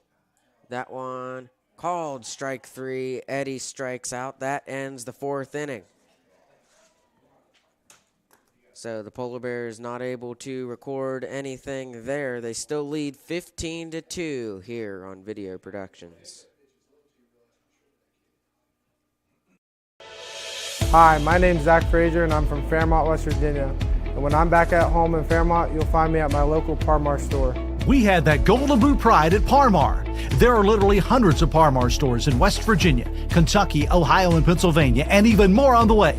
Download the Parmar app to save even more. And whether it's food, gas, groceries, or whatever, we have you covered at Parmar. West Virginia proud and ready to serve you. If there's not a Parmar store near you now, there will be soon. An injury at any age can be a game changer. But with walk-in clinics Monday through Saturday, the Marshall Sports Medicine Institute is ready to get you off the bench and back in the game. Marshall Sports Medicine Institute takes care of the herd. Let us take care of you.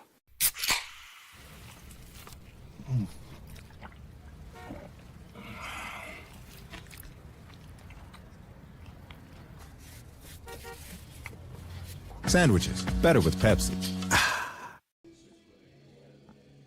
Back at Mary Lou Retton Park, Polar Bears have made a pitching change, and the new pitcher will be Cam Peschel. You can make an argument, best hitter on the team. This is his first appearance on the mound of the season. And that comes with a lot of adjustments in the field for the Polar Bears. We'll go through them in a second. Catcher still will be Ethan Miller, and Vianney will still be at shortstop. That'll be the only positions that remain the same. Peschel has moved to the mound. Braden Sharps has come in to left field in place of Peschel. Tyler Veltri is at third in place of Dylan Hours. And Blake Strait remains at second. That also is the same. Cooper Keener, the freshman, comes in for Hayden Jones at first, and Slayton Jack comes in for Gorby and right, and Gorby scooched over to center field in place of Canfield. So leading off this inning for RCB will be Anthony Corsini, and unless RCB is able to score 4 runs in this inning, it'll end after the top of the 5th inning.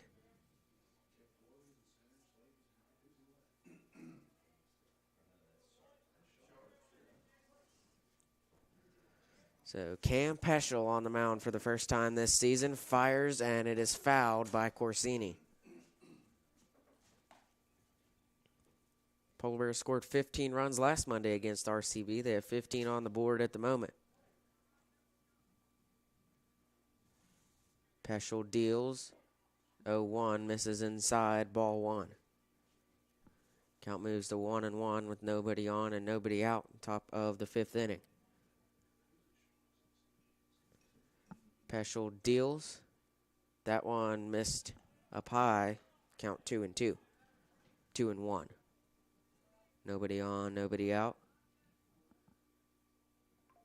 Corsini has walked twice and been thrown out at second twice. He swings and misses there.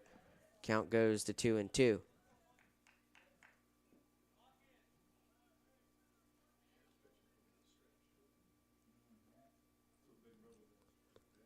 Two count. The pitch from Peschel. That one just low. And the count is full.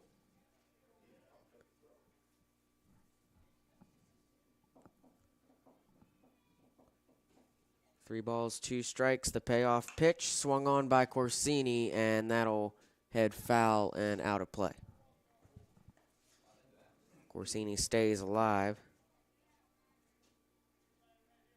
It's had a full count each time. He was walked twice, ended up getting thrown out at second twice.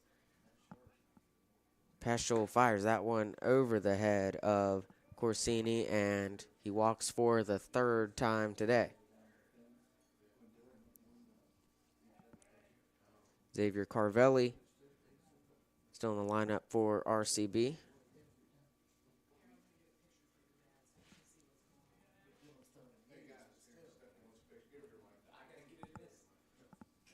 Pitch from Peschel, that one up high, ball 1 to Carvelli. He's got 1 on and nobody out. Top of the 5th inning, RCB needs to score 4 runs to keep the game alive. Pitch misses outside. It is 2-0.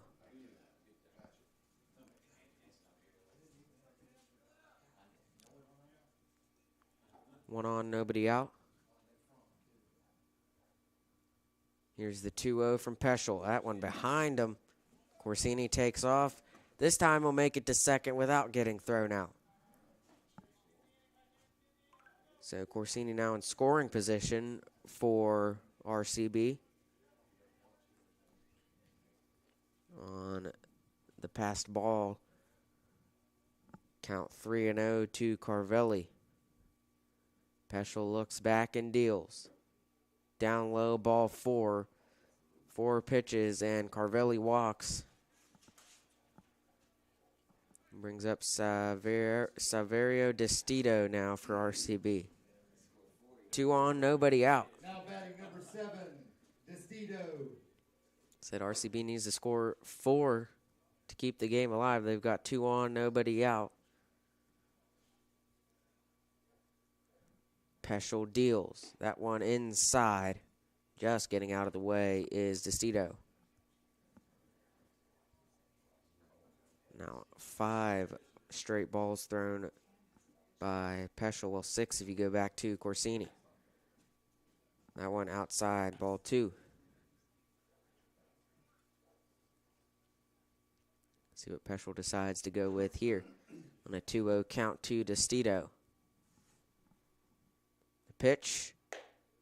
That one missed. So it's now 8 in a row thrown by Peschel. He's got a 3-0 count again. Destito shows the bunt. That one misses inside. Ball 4. Destito walks, bases loaded. Now he can't walk anymore without allowing a run. And here comes the meeting on the mound. So 13 pitches. Let's see what they decide to do. Maybe potentially putting Straight on the mound. We'll see.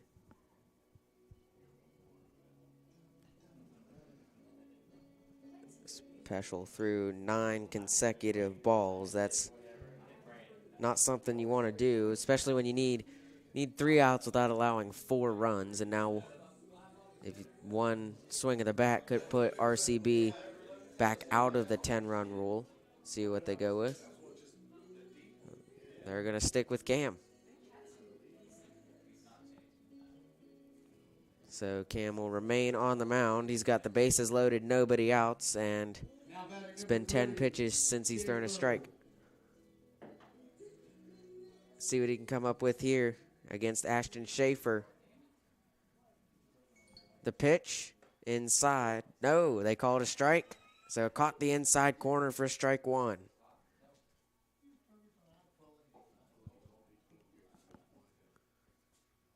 Peschel gets the signal. Throws that one, misses behind Schaefer. Count 1-1. Trying to avoid a walk here. The pitch, down low, ball 2.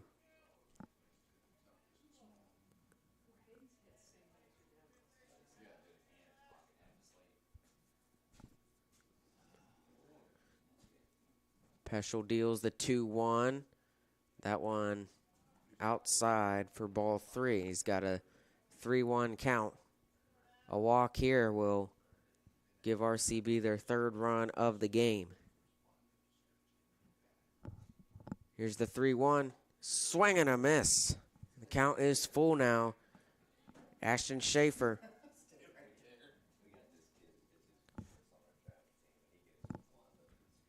See what Peschel can do. The payoff pitch, and it is in the air and out of play.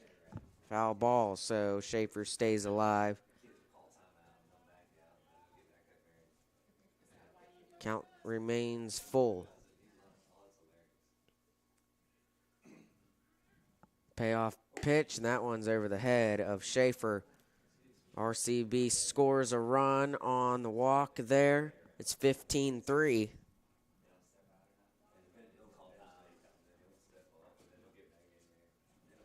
And they're going to talk with Peschel again and likely change this time. So he couldn't avoid allowing another run. Yep. He comes off the mound, and it looks like Veltri will go back to the mound. Yes, Tyler Veltri back on the mound. So Peschel came in relief for Veltri, and now Veltri's come back in. We'll take a break as he warms up. We'll be back quickly. In the meantime, here's a message from Cracker Barrel. Here at the Cracker Barrel, home-style food and great value go hand in hand, with favorites like slow-simmered chicken and dumplings starting at $7.99, or perfectly golden fluffy buttermilk pancakes with your own bottle of warm syrup. Come fill up on favorites without emptying your wallet. Cracker Barrel. Take care now. Back at Mary Lou Retton Park, Tyler Veltri warming up as he's back on the mound.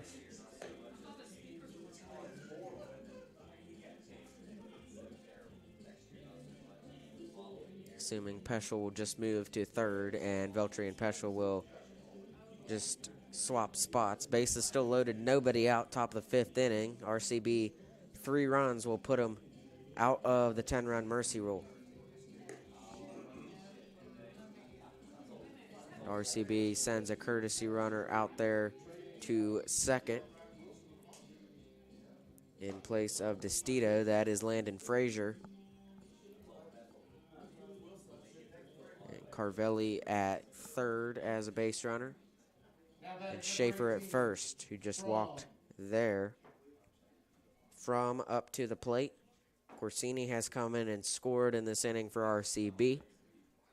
Has cut the lead to 12, but they're doing damage. Logan Fromm started this game on the mound, sees the pitch from Veltri outside, ball 1.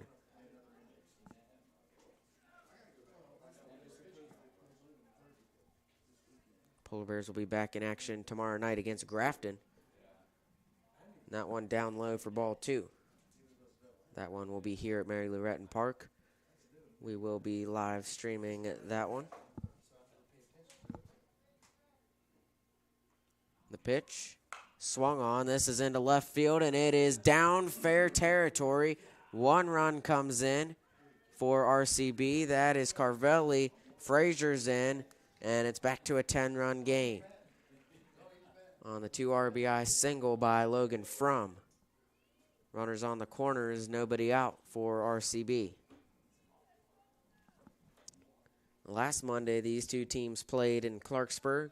Polar Bears won 15-5. That is the score at the moment. McGlosky up to the plate for RCB. That one misses, ball 1. Carvelli came in and Frazier came in. That's 3 runs in the inning for Byrd. Taking off is Fromm. He tries to steal second. Throw by Miller is not in time, and stolen base there by Logan Fromm.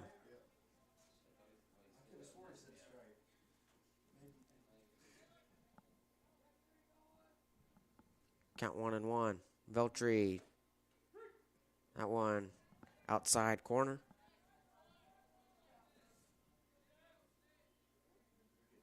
Count 1-2. 2 runners in scoring position, nobody out. The pitch from Veltri. Swung on, it is in the air and foul as Maglowski stays alive with a 1-2 count. Another run will put RCB out of the 10-run mercy rule, which would end the game if the Polar Bears are able to get 3 outs. They haven't gotten 1 yet, and they've allowed 3 runs. The count 2-2 now to Maglowski.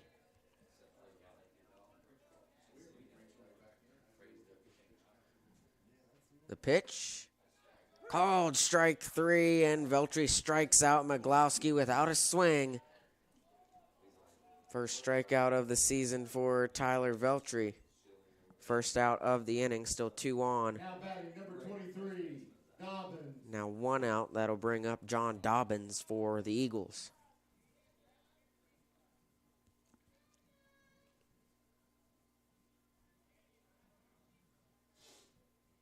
Two on, 1 out. The pitch from Veltri down the middle for strike 1.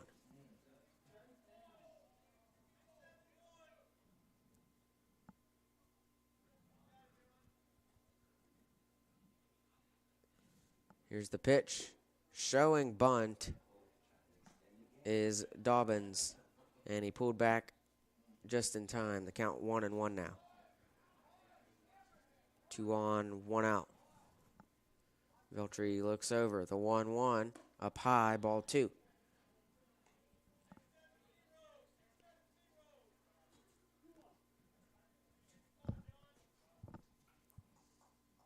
Count 2-1. The pitch inside, almost caught Dobbins, and the count now 3-1. Trying to avoid another bases loaded situation. They do have 1 out. The pitch up high, ball 4.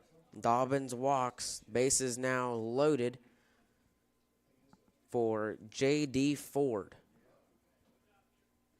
A walk would take RCB out of the 10-run mercy rule and send it to the bottom of the 5th inning regardless. He's got the bases loaded now. The pitch, swung on, grounded, foul. So the count 0-1 to J.D. Ford.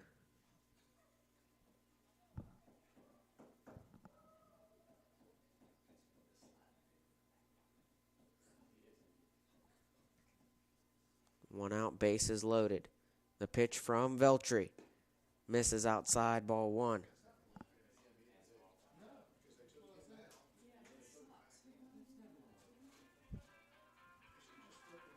Veltri steps back on the mound. Polar Bears still up 10. The pitch, swung on, grounded. That one foul down third baseline again. The count 1-2.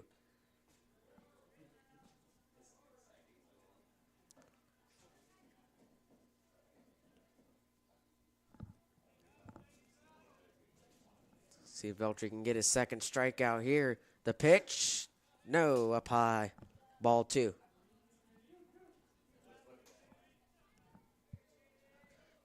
Double play, a possibility for the Polar Bears as well. If they can get that, that'll end the game. This one is fouled out of play. It dropped just to the right of first base line. Count remains 2-2. Starting to get dark here in Mary Lou Retton Park. 2-2 count, 1 out, bases loaded. The pitch from Veltri just up high, and the count now full.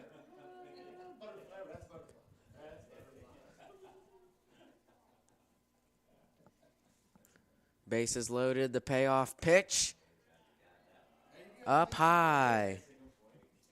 Ball 4, RCB trails by 9 now. Another run comes in. That is Ashton Schaefer, who has walked in there. Number 4, Barnett. Barnett up to the plate now for RCB.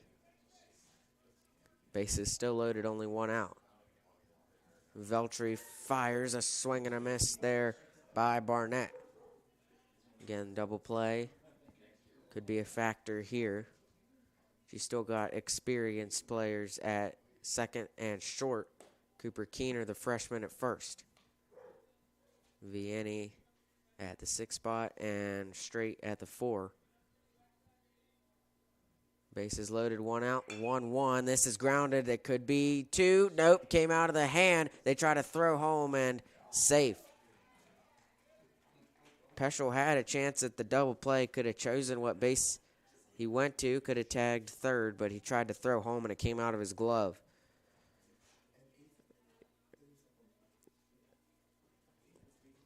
So in to score there was from Corsini.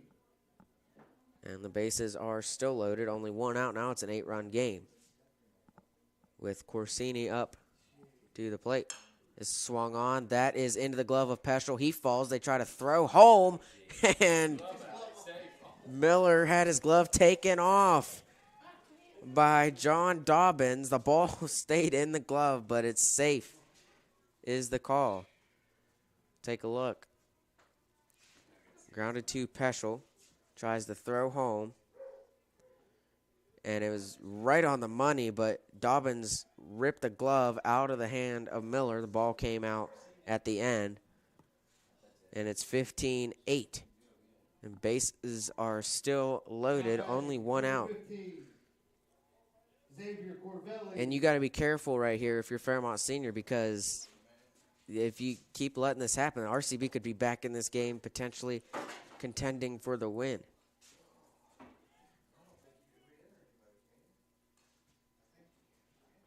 The 0-1 misses down low. Ball one.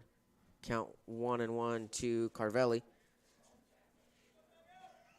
Especially if a couple batters are walked. That one is behind straight. 1 run is in.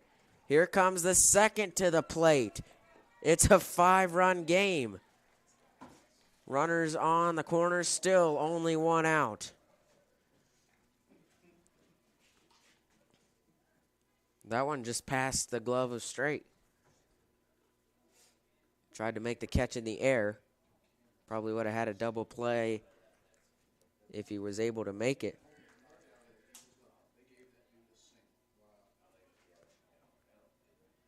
Runners on the corner, still only 1 out. Up to the plate now is DeCito for RCB. Taking off.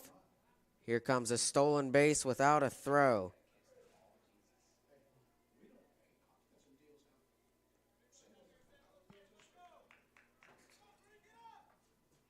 That was Carvelli with the steal. So 2 runners in scoring position now. The pitch to DeCito. That's a base hit. Another run comes in. Carvelli's going to try it. It's a 3-run game. The Polar Bears are going to have to do something because RCB is back in this game contending for the win. That is their 10th run of the inning. And there's still only 1 out. They got a base runner on.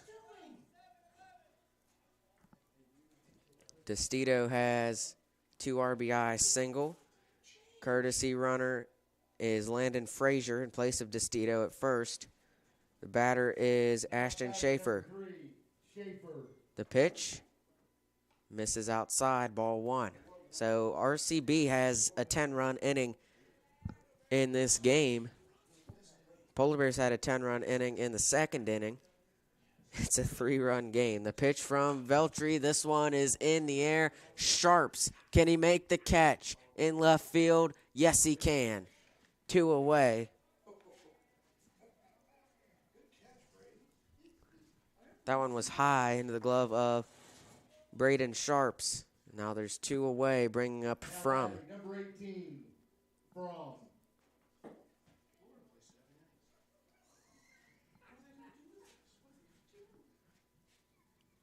Here's the pitch from Veltri, taking off, and that is right into the glove of Peschel. And the 3rd out comes 10 runs later. It's a 3-run game, and we have a ball game somehow at Mary Lou Retton Park. Bottom of the 5th inning coming up when we return here on Video Productions. Hi, this is Meredith Mayer from Fairmont, West Virginia, and when I'm back home, you can find me at my local Parmar store. We had that thundering herd pride at your local Parmar stores. We are over 200 stores strong and growing. Download the Parmar app for even more savings and sign up for the Parmar Rewards Card.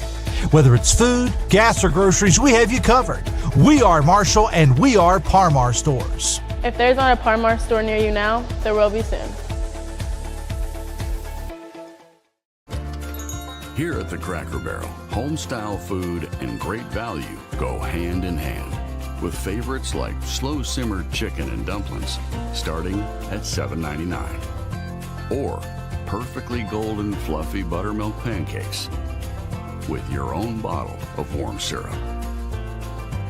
Come fill up on favorites without emptying your wallet. Cracker Barrel. Take care now. Back at Mary Lou Retton Park, getting ready for the bottom of the 5th inning, and who would have thought this game would be a close one?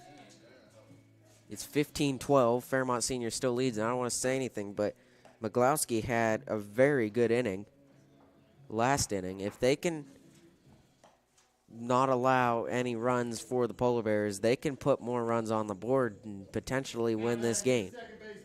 Number 11, Blake Straight. So this game just got interesting after the 10 runs scored in the top of the 5th by RCB. Blake Straight coming to the plate for the Polar Bears. He's got 7 hits, 5 runs, 7 RBIs, batting .259 on the season. The pitch from McGlowski, inside corner, strike 1. Again, this game was not scheduled. It was just made up last night about 11 p.m. Inside corner, strike 2.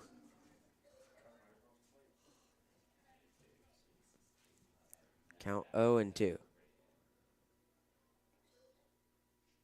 McGlowski deals, went to the curve. This one rolling down third base line, picked up by Hupp. Throw to first is way over the head and off the fence. And Straight is on. Leadoff single.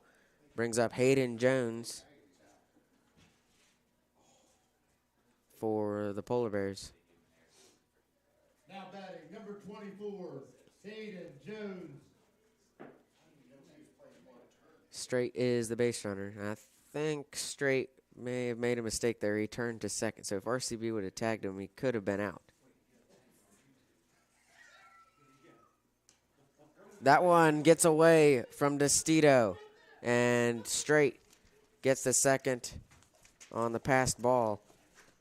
So Straight in scoring position. Nobody out. Count 1-0 to Hayden Jones.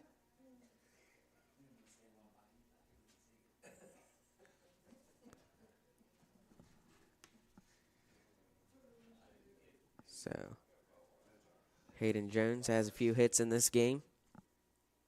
Scored twice.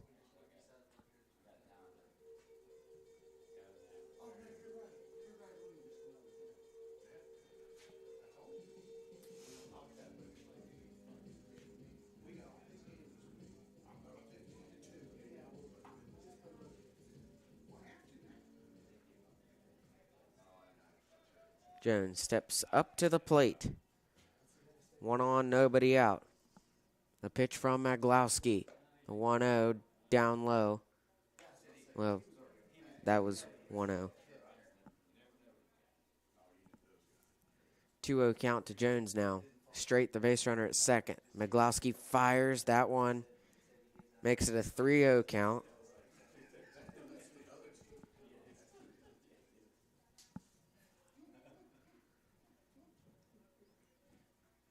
From Maglowski up high, ball 4. So 4 straight pitches, and Jones walks. Brings up Braden Gorby for the Polar Bears.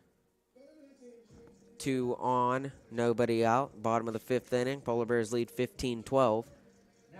High scoring game. Braden Gorby.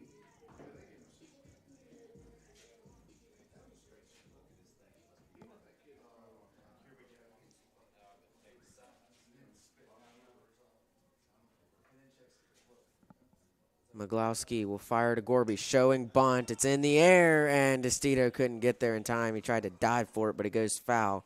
Count 0-1.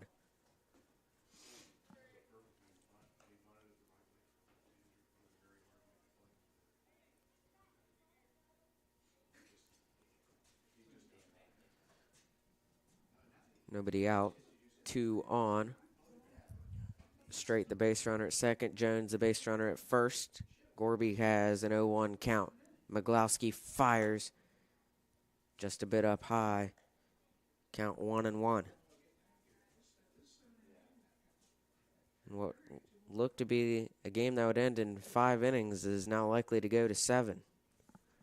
The pitch, swing and a miss by Gorby. Count 1-2.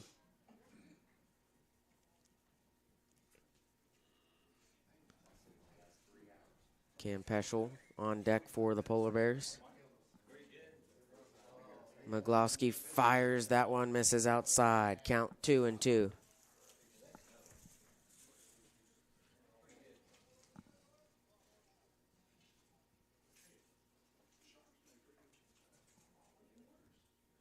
McGlowski looks at the runners, fires the curve, almost got it in, but it misses up high. Count is full now. 3 balls, 2 strikes to Braden Gorby.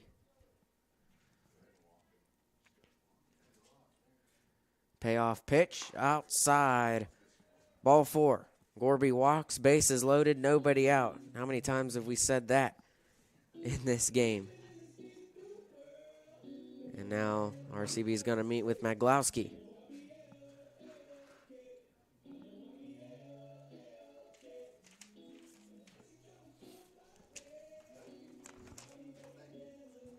If you combine all the pitching changes between the two teams, 5 in total, 2 for the Polar Bears, and 2 for the Eagles and 3 for the Polar Bears. We'll see what RCB decides to go with here, knowing now that they are in the game fighting for a win, but Fairmont has the bases loaded, nobody out, and the best hitter on the team is coming up to the plate.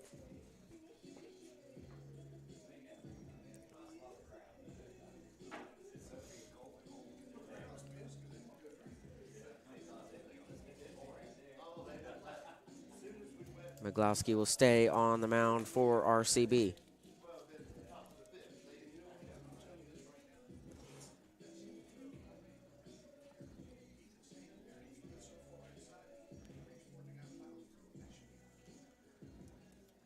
And a reminder, it was 15-2 going into the 5th inning. The Polar Bears were thinking they were going to get out of it in 5, get a 10-run rule and go home.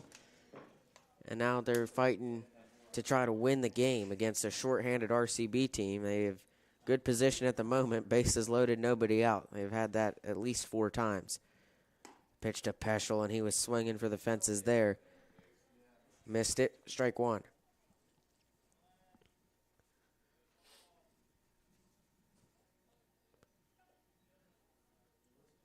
He's got 3 hits already, and that one misses inside, ball 1. He's got 3 hits, 3 RBIs in this game for Cam Peschel. Accounted for 20% of the Polar Bears' runs. That one is in the dirt, ball 2.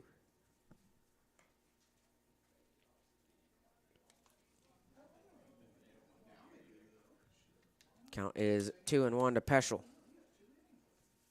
Bases loaded.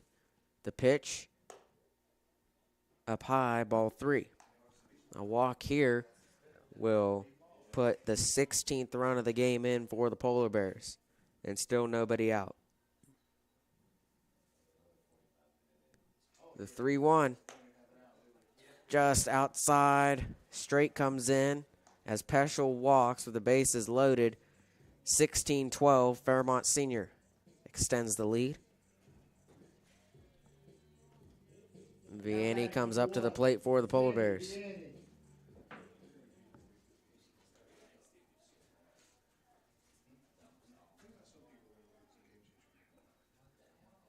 McGlowski steps off the mound for a second.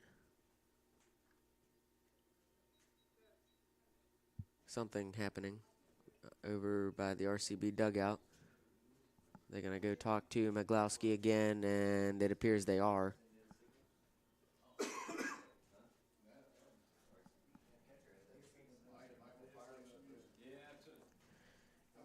And here comes another pitching change, the 6th of the game between the two teams. It'll be James Barnett on the mound for the Eagles. And he comes in with the bases loaded, nobody out, trailing by 4 in a tight game. So Barnett comes into the game. He was the designated hitter. We're going to step aside while Barnett warms up. Polar Bears lead 16-12, bottom of the 5th inning from Mary Lou Retton Park. You're watching live streaming coverage of Polar Bear baseball on Video Productions.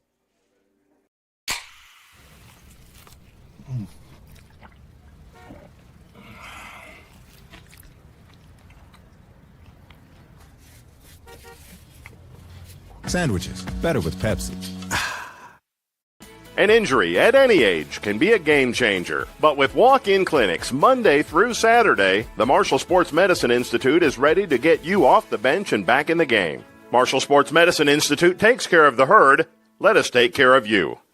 I'm Keith Powell, and going on right now is my Keith Says Yes Fest. I'm saying yes to lowering your payments, yes to your trade-in, regardless of condition, miles, even if you're still making payments. My Keith Says Yes credit approval process helps me say yes, you're approved. So if you want new Chevys, yes.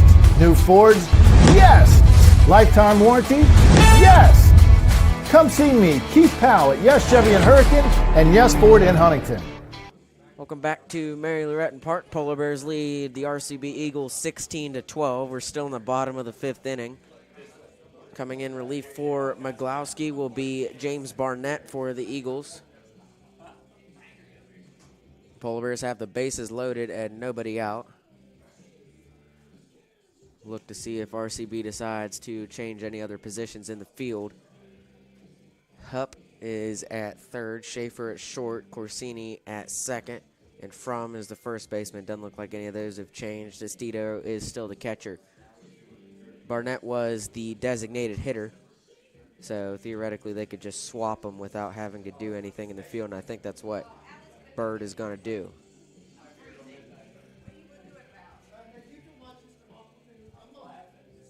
Sammy Vianney is the batter for the Polar Bears.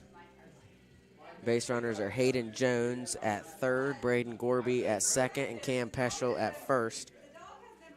Blake Straight has come in and scored after Peschel was walked with the bases loaded. And I'll have to go back and watch after the game, but this has got to be, if you count at-bats, at least 10, I'd say, times both teams combined have had the bases loaded, no matter the amount of outs. RCB had it probably 4 last inning when they scored 10 runs, and the Polar Bears probably had it 4 in the inning they scored 10 runs, and it's the second time in this inning. It's definitely happened more than that. So, Barnett, the new pitcher for RCB. Bases loaded, nobody out. He fires that one in the dirt for ball 1.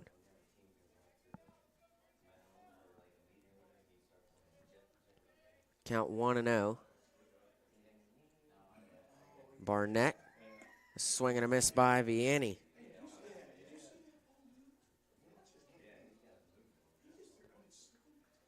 Count is 1-1. Barnett, the pitch, grounded, could be 2. Schaefer to Corsini to Fromm, gets away from Fromm. Jones is in and scores. Gorby stops at third. So another run is in for the Polar Bears. It's 17-12. And there's runners on the corners and 1 out as Cam Peschel is out at second. Gorby is the runner at third. Vianney is the runner at first, and he reaches on a fielder's choice. So Canfield comes up to the plate. He tried to bat left-handed. We'll see if he does that again. And he had a really good swing out into right field. It was deep into right field, but caught. See what he decides to go with here. Usually bats right-handed, usually throws left-handed, and he's going to step into the right-handed batter's box with 1 out and 2 on and a 17-12 lead.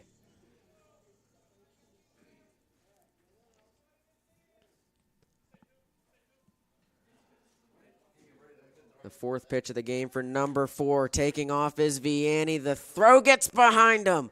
Gorby comes to the plate, 18-12. And Gorby is in. Another run for him on the day.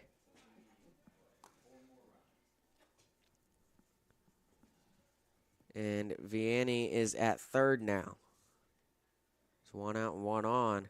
It's a 6-run game again, and now it could be thinking 10-run mercy rule, 1 out. They need 4 runs, the Polar Bears, to get a 10-run lead. The pitch misses outside by Barnett. Count 1-1 to Canfield. 1 out, 1 on. Base runner is Vianney at third. in scoring position. The 1-1 outside, ball 2.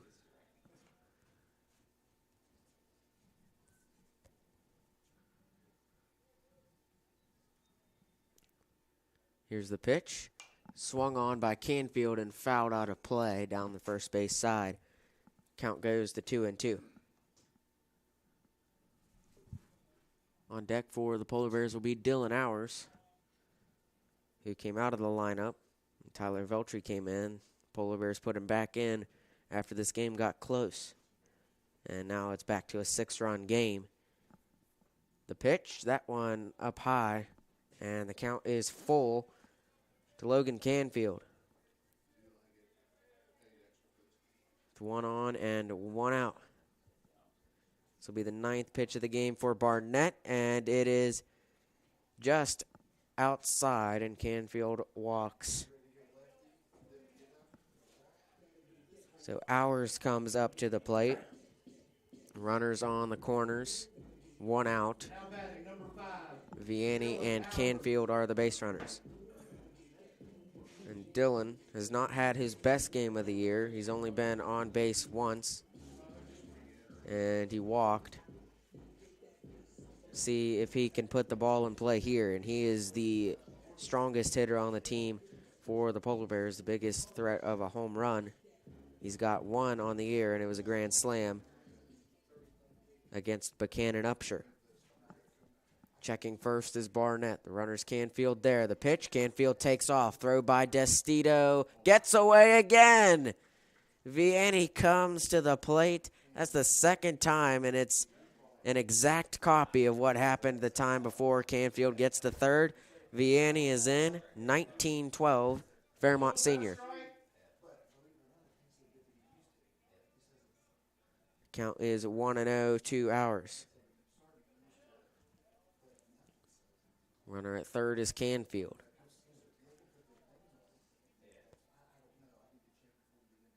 Pitch from Barnett gets away from Destito, and Canfield remains at 3rd. Now, Schaefer has moved over in front of 2nd. They're trying to get a little trickery there, and Schaefer will move out of the way, and Corsini will try to catch it. I think Schaefer should probably catch it next time because it's gotten around to both times. The grounder is passed up into left field. Canfield is in. An RBI single for Hours puts the 20th run of the game in for the Polar Bears. And this is by far the most the Polar Bears have scored in any game this season. Hours is on with an RBI single, sending Canfield home. Number 31. Still only 1 out, 1 on. Veltri comes up to the plate in place of Brock Martin, who started on the mound for the Polar Bears, but seemed like forever ago.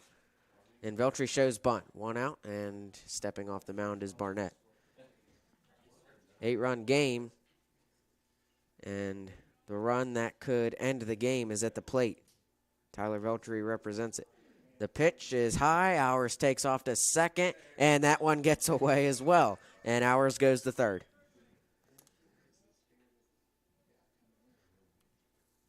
So that's 3 that's gotten away this inning by Destito, trying to throw someone out at 2nd. Hours gets to 3rd there.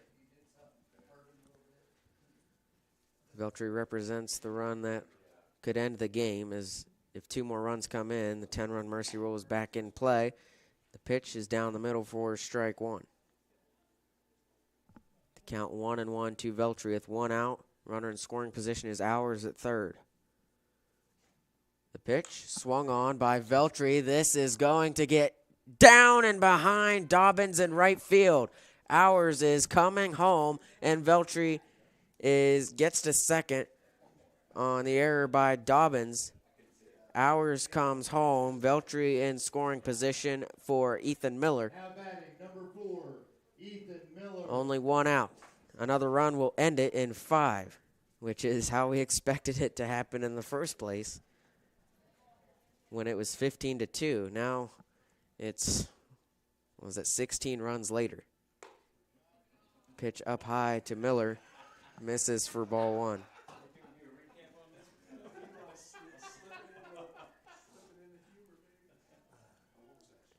Barnett fires. Miller grounds it.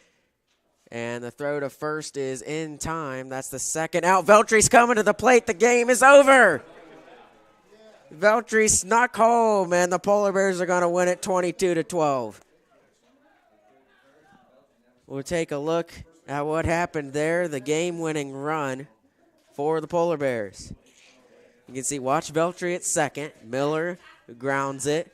Schaefer's going to throw to first, get Miller out. Veltry is halfway between third and home, and they throw to third. There's an MLB The Show type throw there. And Veltry comes home. The final score from Mary Lou Retton Park in this one in 5 innings. The Polar Bears win it 22-12. We'll have post-game wrap-up coming up when we return here on Video Productions. Hi, this is Meredith Mayer from Fairmont, West Virginia, and when I'm back home, you can find me at my local Par-Mar store. We had that thundering herd pride at your local Par-Mar stores. We are over 200 stores strong and growing. Download the Par-Mar app for even more savings and sign up for the Par-Mar rewards card. Whether it's food, gas, or groceries, we have you covered. We are Marshall, and we are Par-Mar stores. If there's not a Par-Mar store near you now, there will be soon.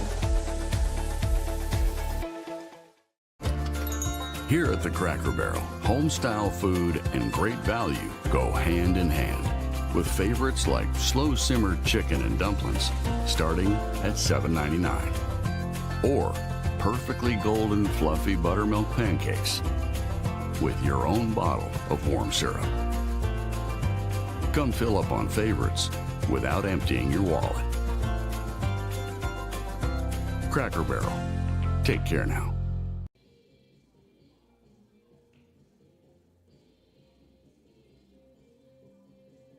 Welcome back to Mary Lou Retton Park, and it's a victorious day for the Polar Bears, and yesterday they didn't know they were playing today, but RCB called up last night at about 11 p.m., asked if they wanted to play at Mary Lou Retton Park since the two teams have already played this season. The Polar Bears agreed. We came out here today and saw 34 runs go up on the board.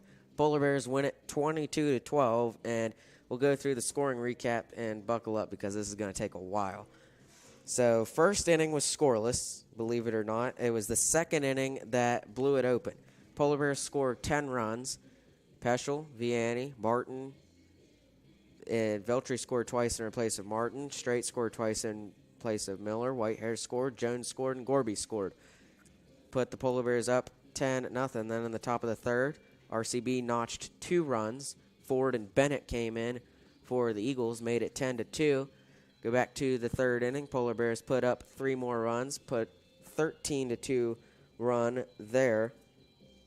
And then Polar Bears again in the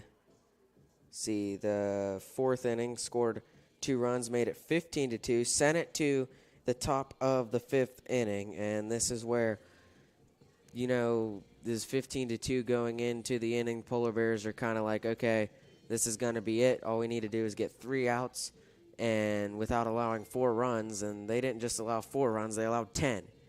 RCB scored 10 times in the top of the 5th inning.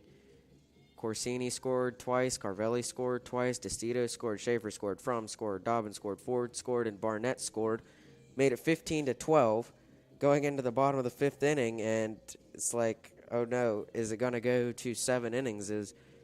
Polar Bears were expecting it to end in 5, but they close out the deal with 7 runs notched in the bottom half of the 5th inning. Veltry scored. Brody Whitehair scored. Actually, there was a courtesy runner. Hayden Jones scored. Gorby scored. Vianney scored. Canfield scored. And Hours scored. Veltry was the one that came in and finished the job for the Polar Bears, and we'll take a look at how he did that because it's kind of crazy. You can see there's 1 out, and he's going to ground it to the shortstop Schaefer. He's going to throw it to Fromm at first and get Miller out. And you see Veltry between third and home, and Fromm threw it to third. And Veltry just took off to the plate. That ended the game. The final score being 22-12. Polar Bears and Eagles played last Monday, 7 games ago. And Polar Bears 10-run RCB in that one, 15-5, and that was looking like what the final score is going to be in this one until it became 15-12, and the Polar Bears pulled away in the bottom of the 5th inning, and it still ended in 5, just not how the Polar Bears really expected it to go. Take a look at the upcoming schedule for Fairmont Senior. They'll be back in action here tomorrow night at 5:30 against Grafton. We'll be here covering that one. Then on Wednesday, they will be at Elkins. Friday, they will be at Williamstown. And then we'll be back here Monday and Tuesday of next week for North Marion and Lincoln. And the North Marion game will be a big one. Should bring a big crowd to that one. They're also here next Wednesday against Wheeling Park, a Quad A, well, AAA school. They will be Quad A next year when baseball goes to the 4-class system. And then the Polar Bears will close out their regular season next Thursday at Buchanan Upshur, who they already beat 12-6 earlier. That was the game where Dylan recorded his grand slam. Take a look at the upcoming schedule for RCB, who falls to 9-12. Second time they've been 10-run, and this week they have played 2 games, North Marion and FSHS, and they've allowed 43 runs combined. So losing 3 starters in the brawl against Philip Barber has not worked out good for RCB as they lose 4 in a row. And if you combine all 4 of those games, that'll be 66 combined runs in just the last couple of days for RCB. Looking ahead for the Eagles, though, as they will soon get those suspended players back. They play Lewis County tomorrow in Clarksburg, and Lewis is really good. They'll play at home on the 24th and 25th and 26th. 26th is a rematch against Philip Barber. And then they play Saturday at Tyler Consolidated, also is a pretty good team. And RCB still has a lot on their schedule. At Buchanan on the 30th, at Liberty on May 1st, at home versus Bridgeport and Doddridge County on the 2nd and 3rd, and then they wrap up their regular season Saturday, May 4th at Parkersburg High School, another AAA school.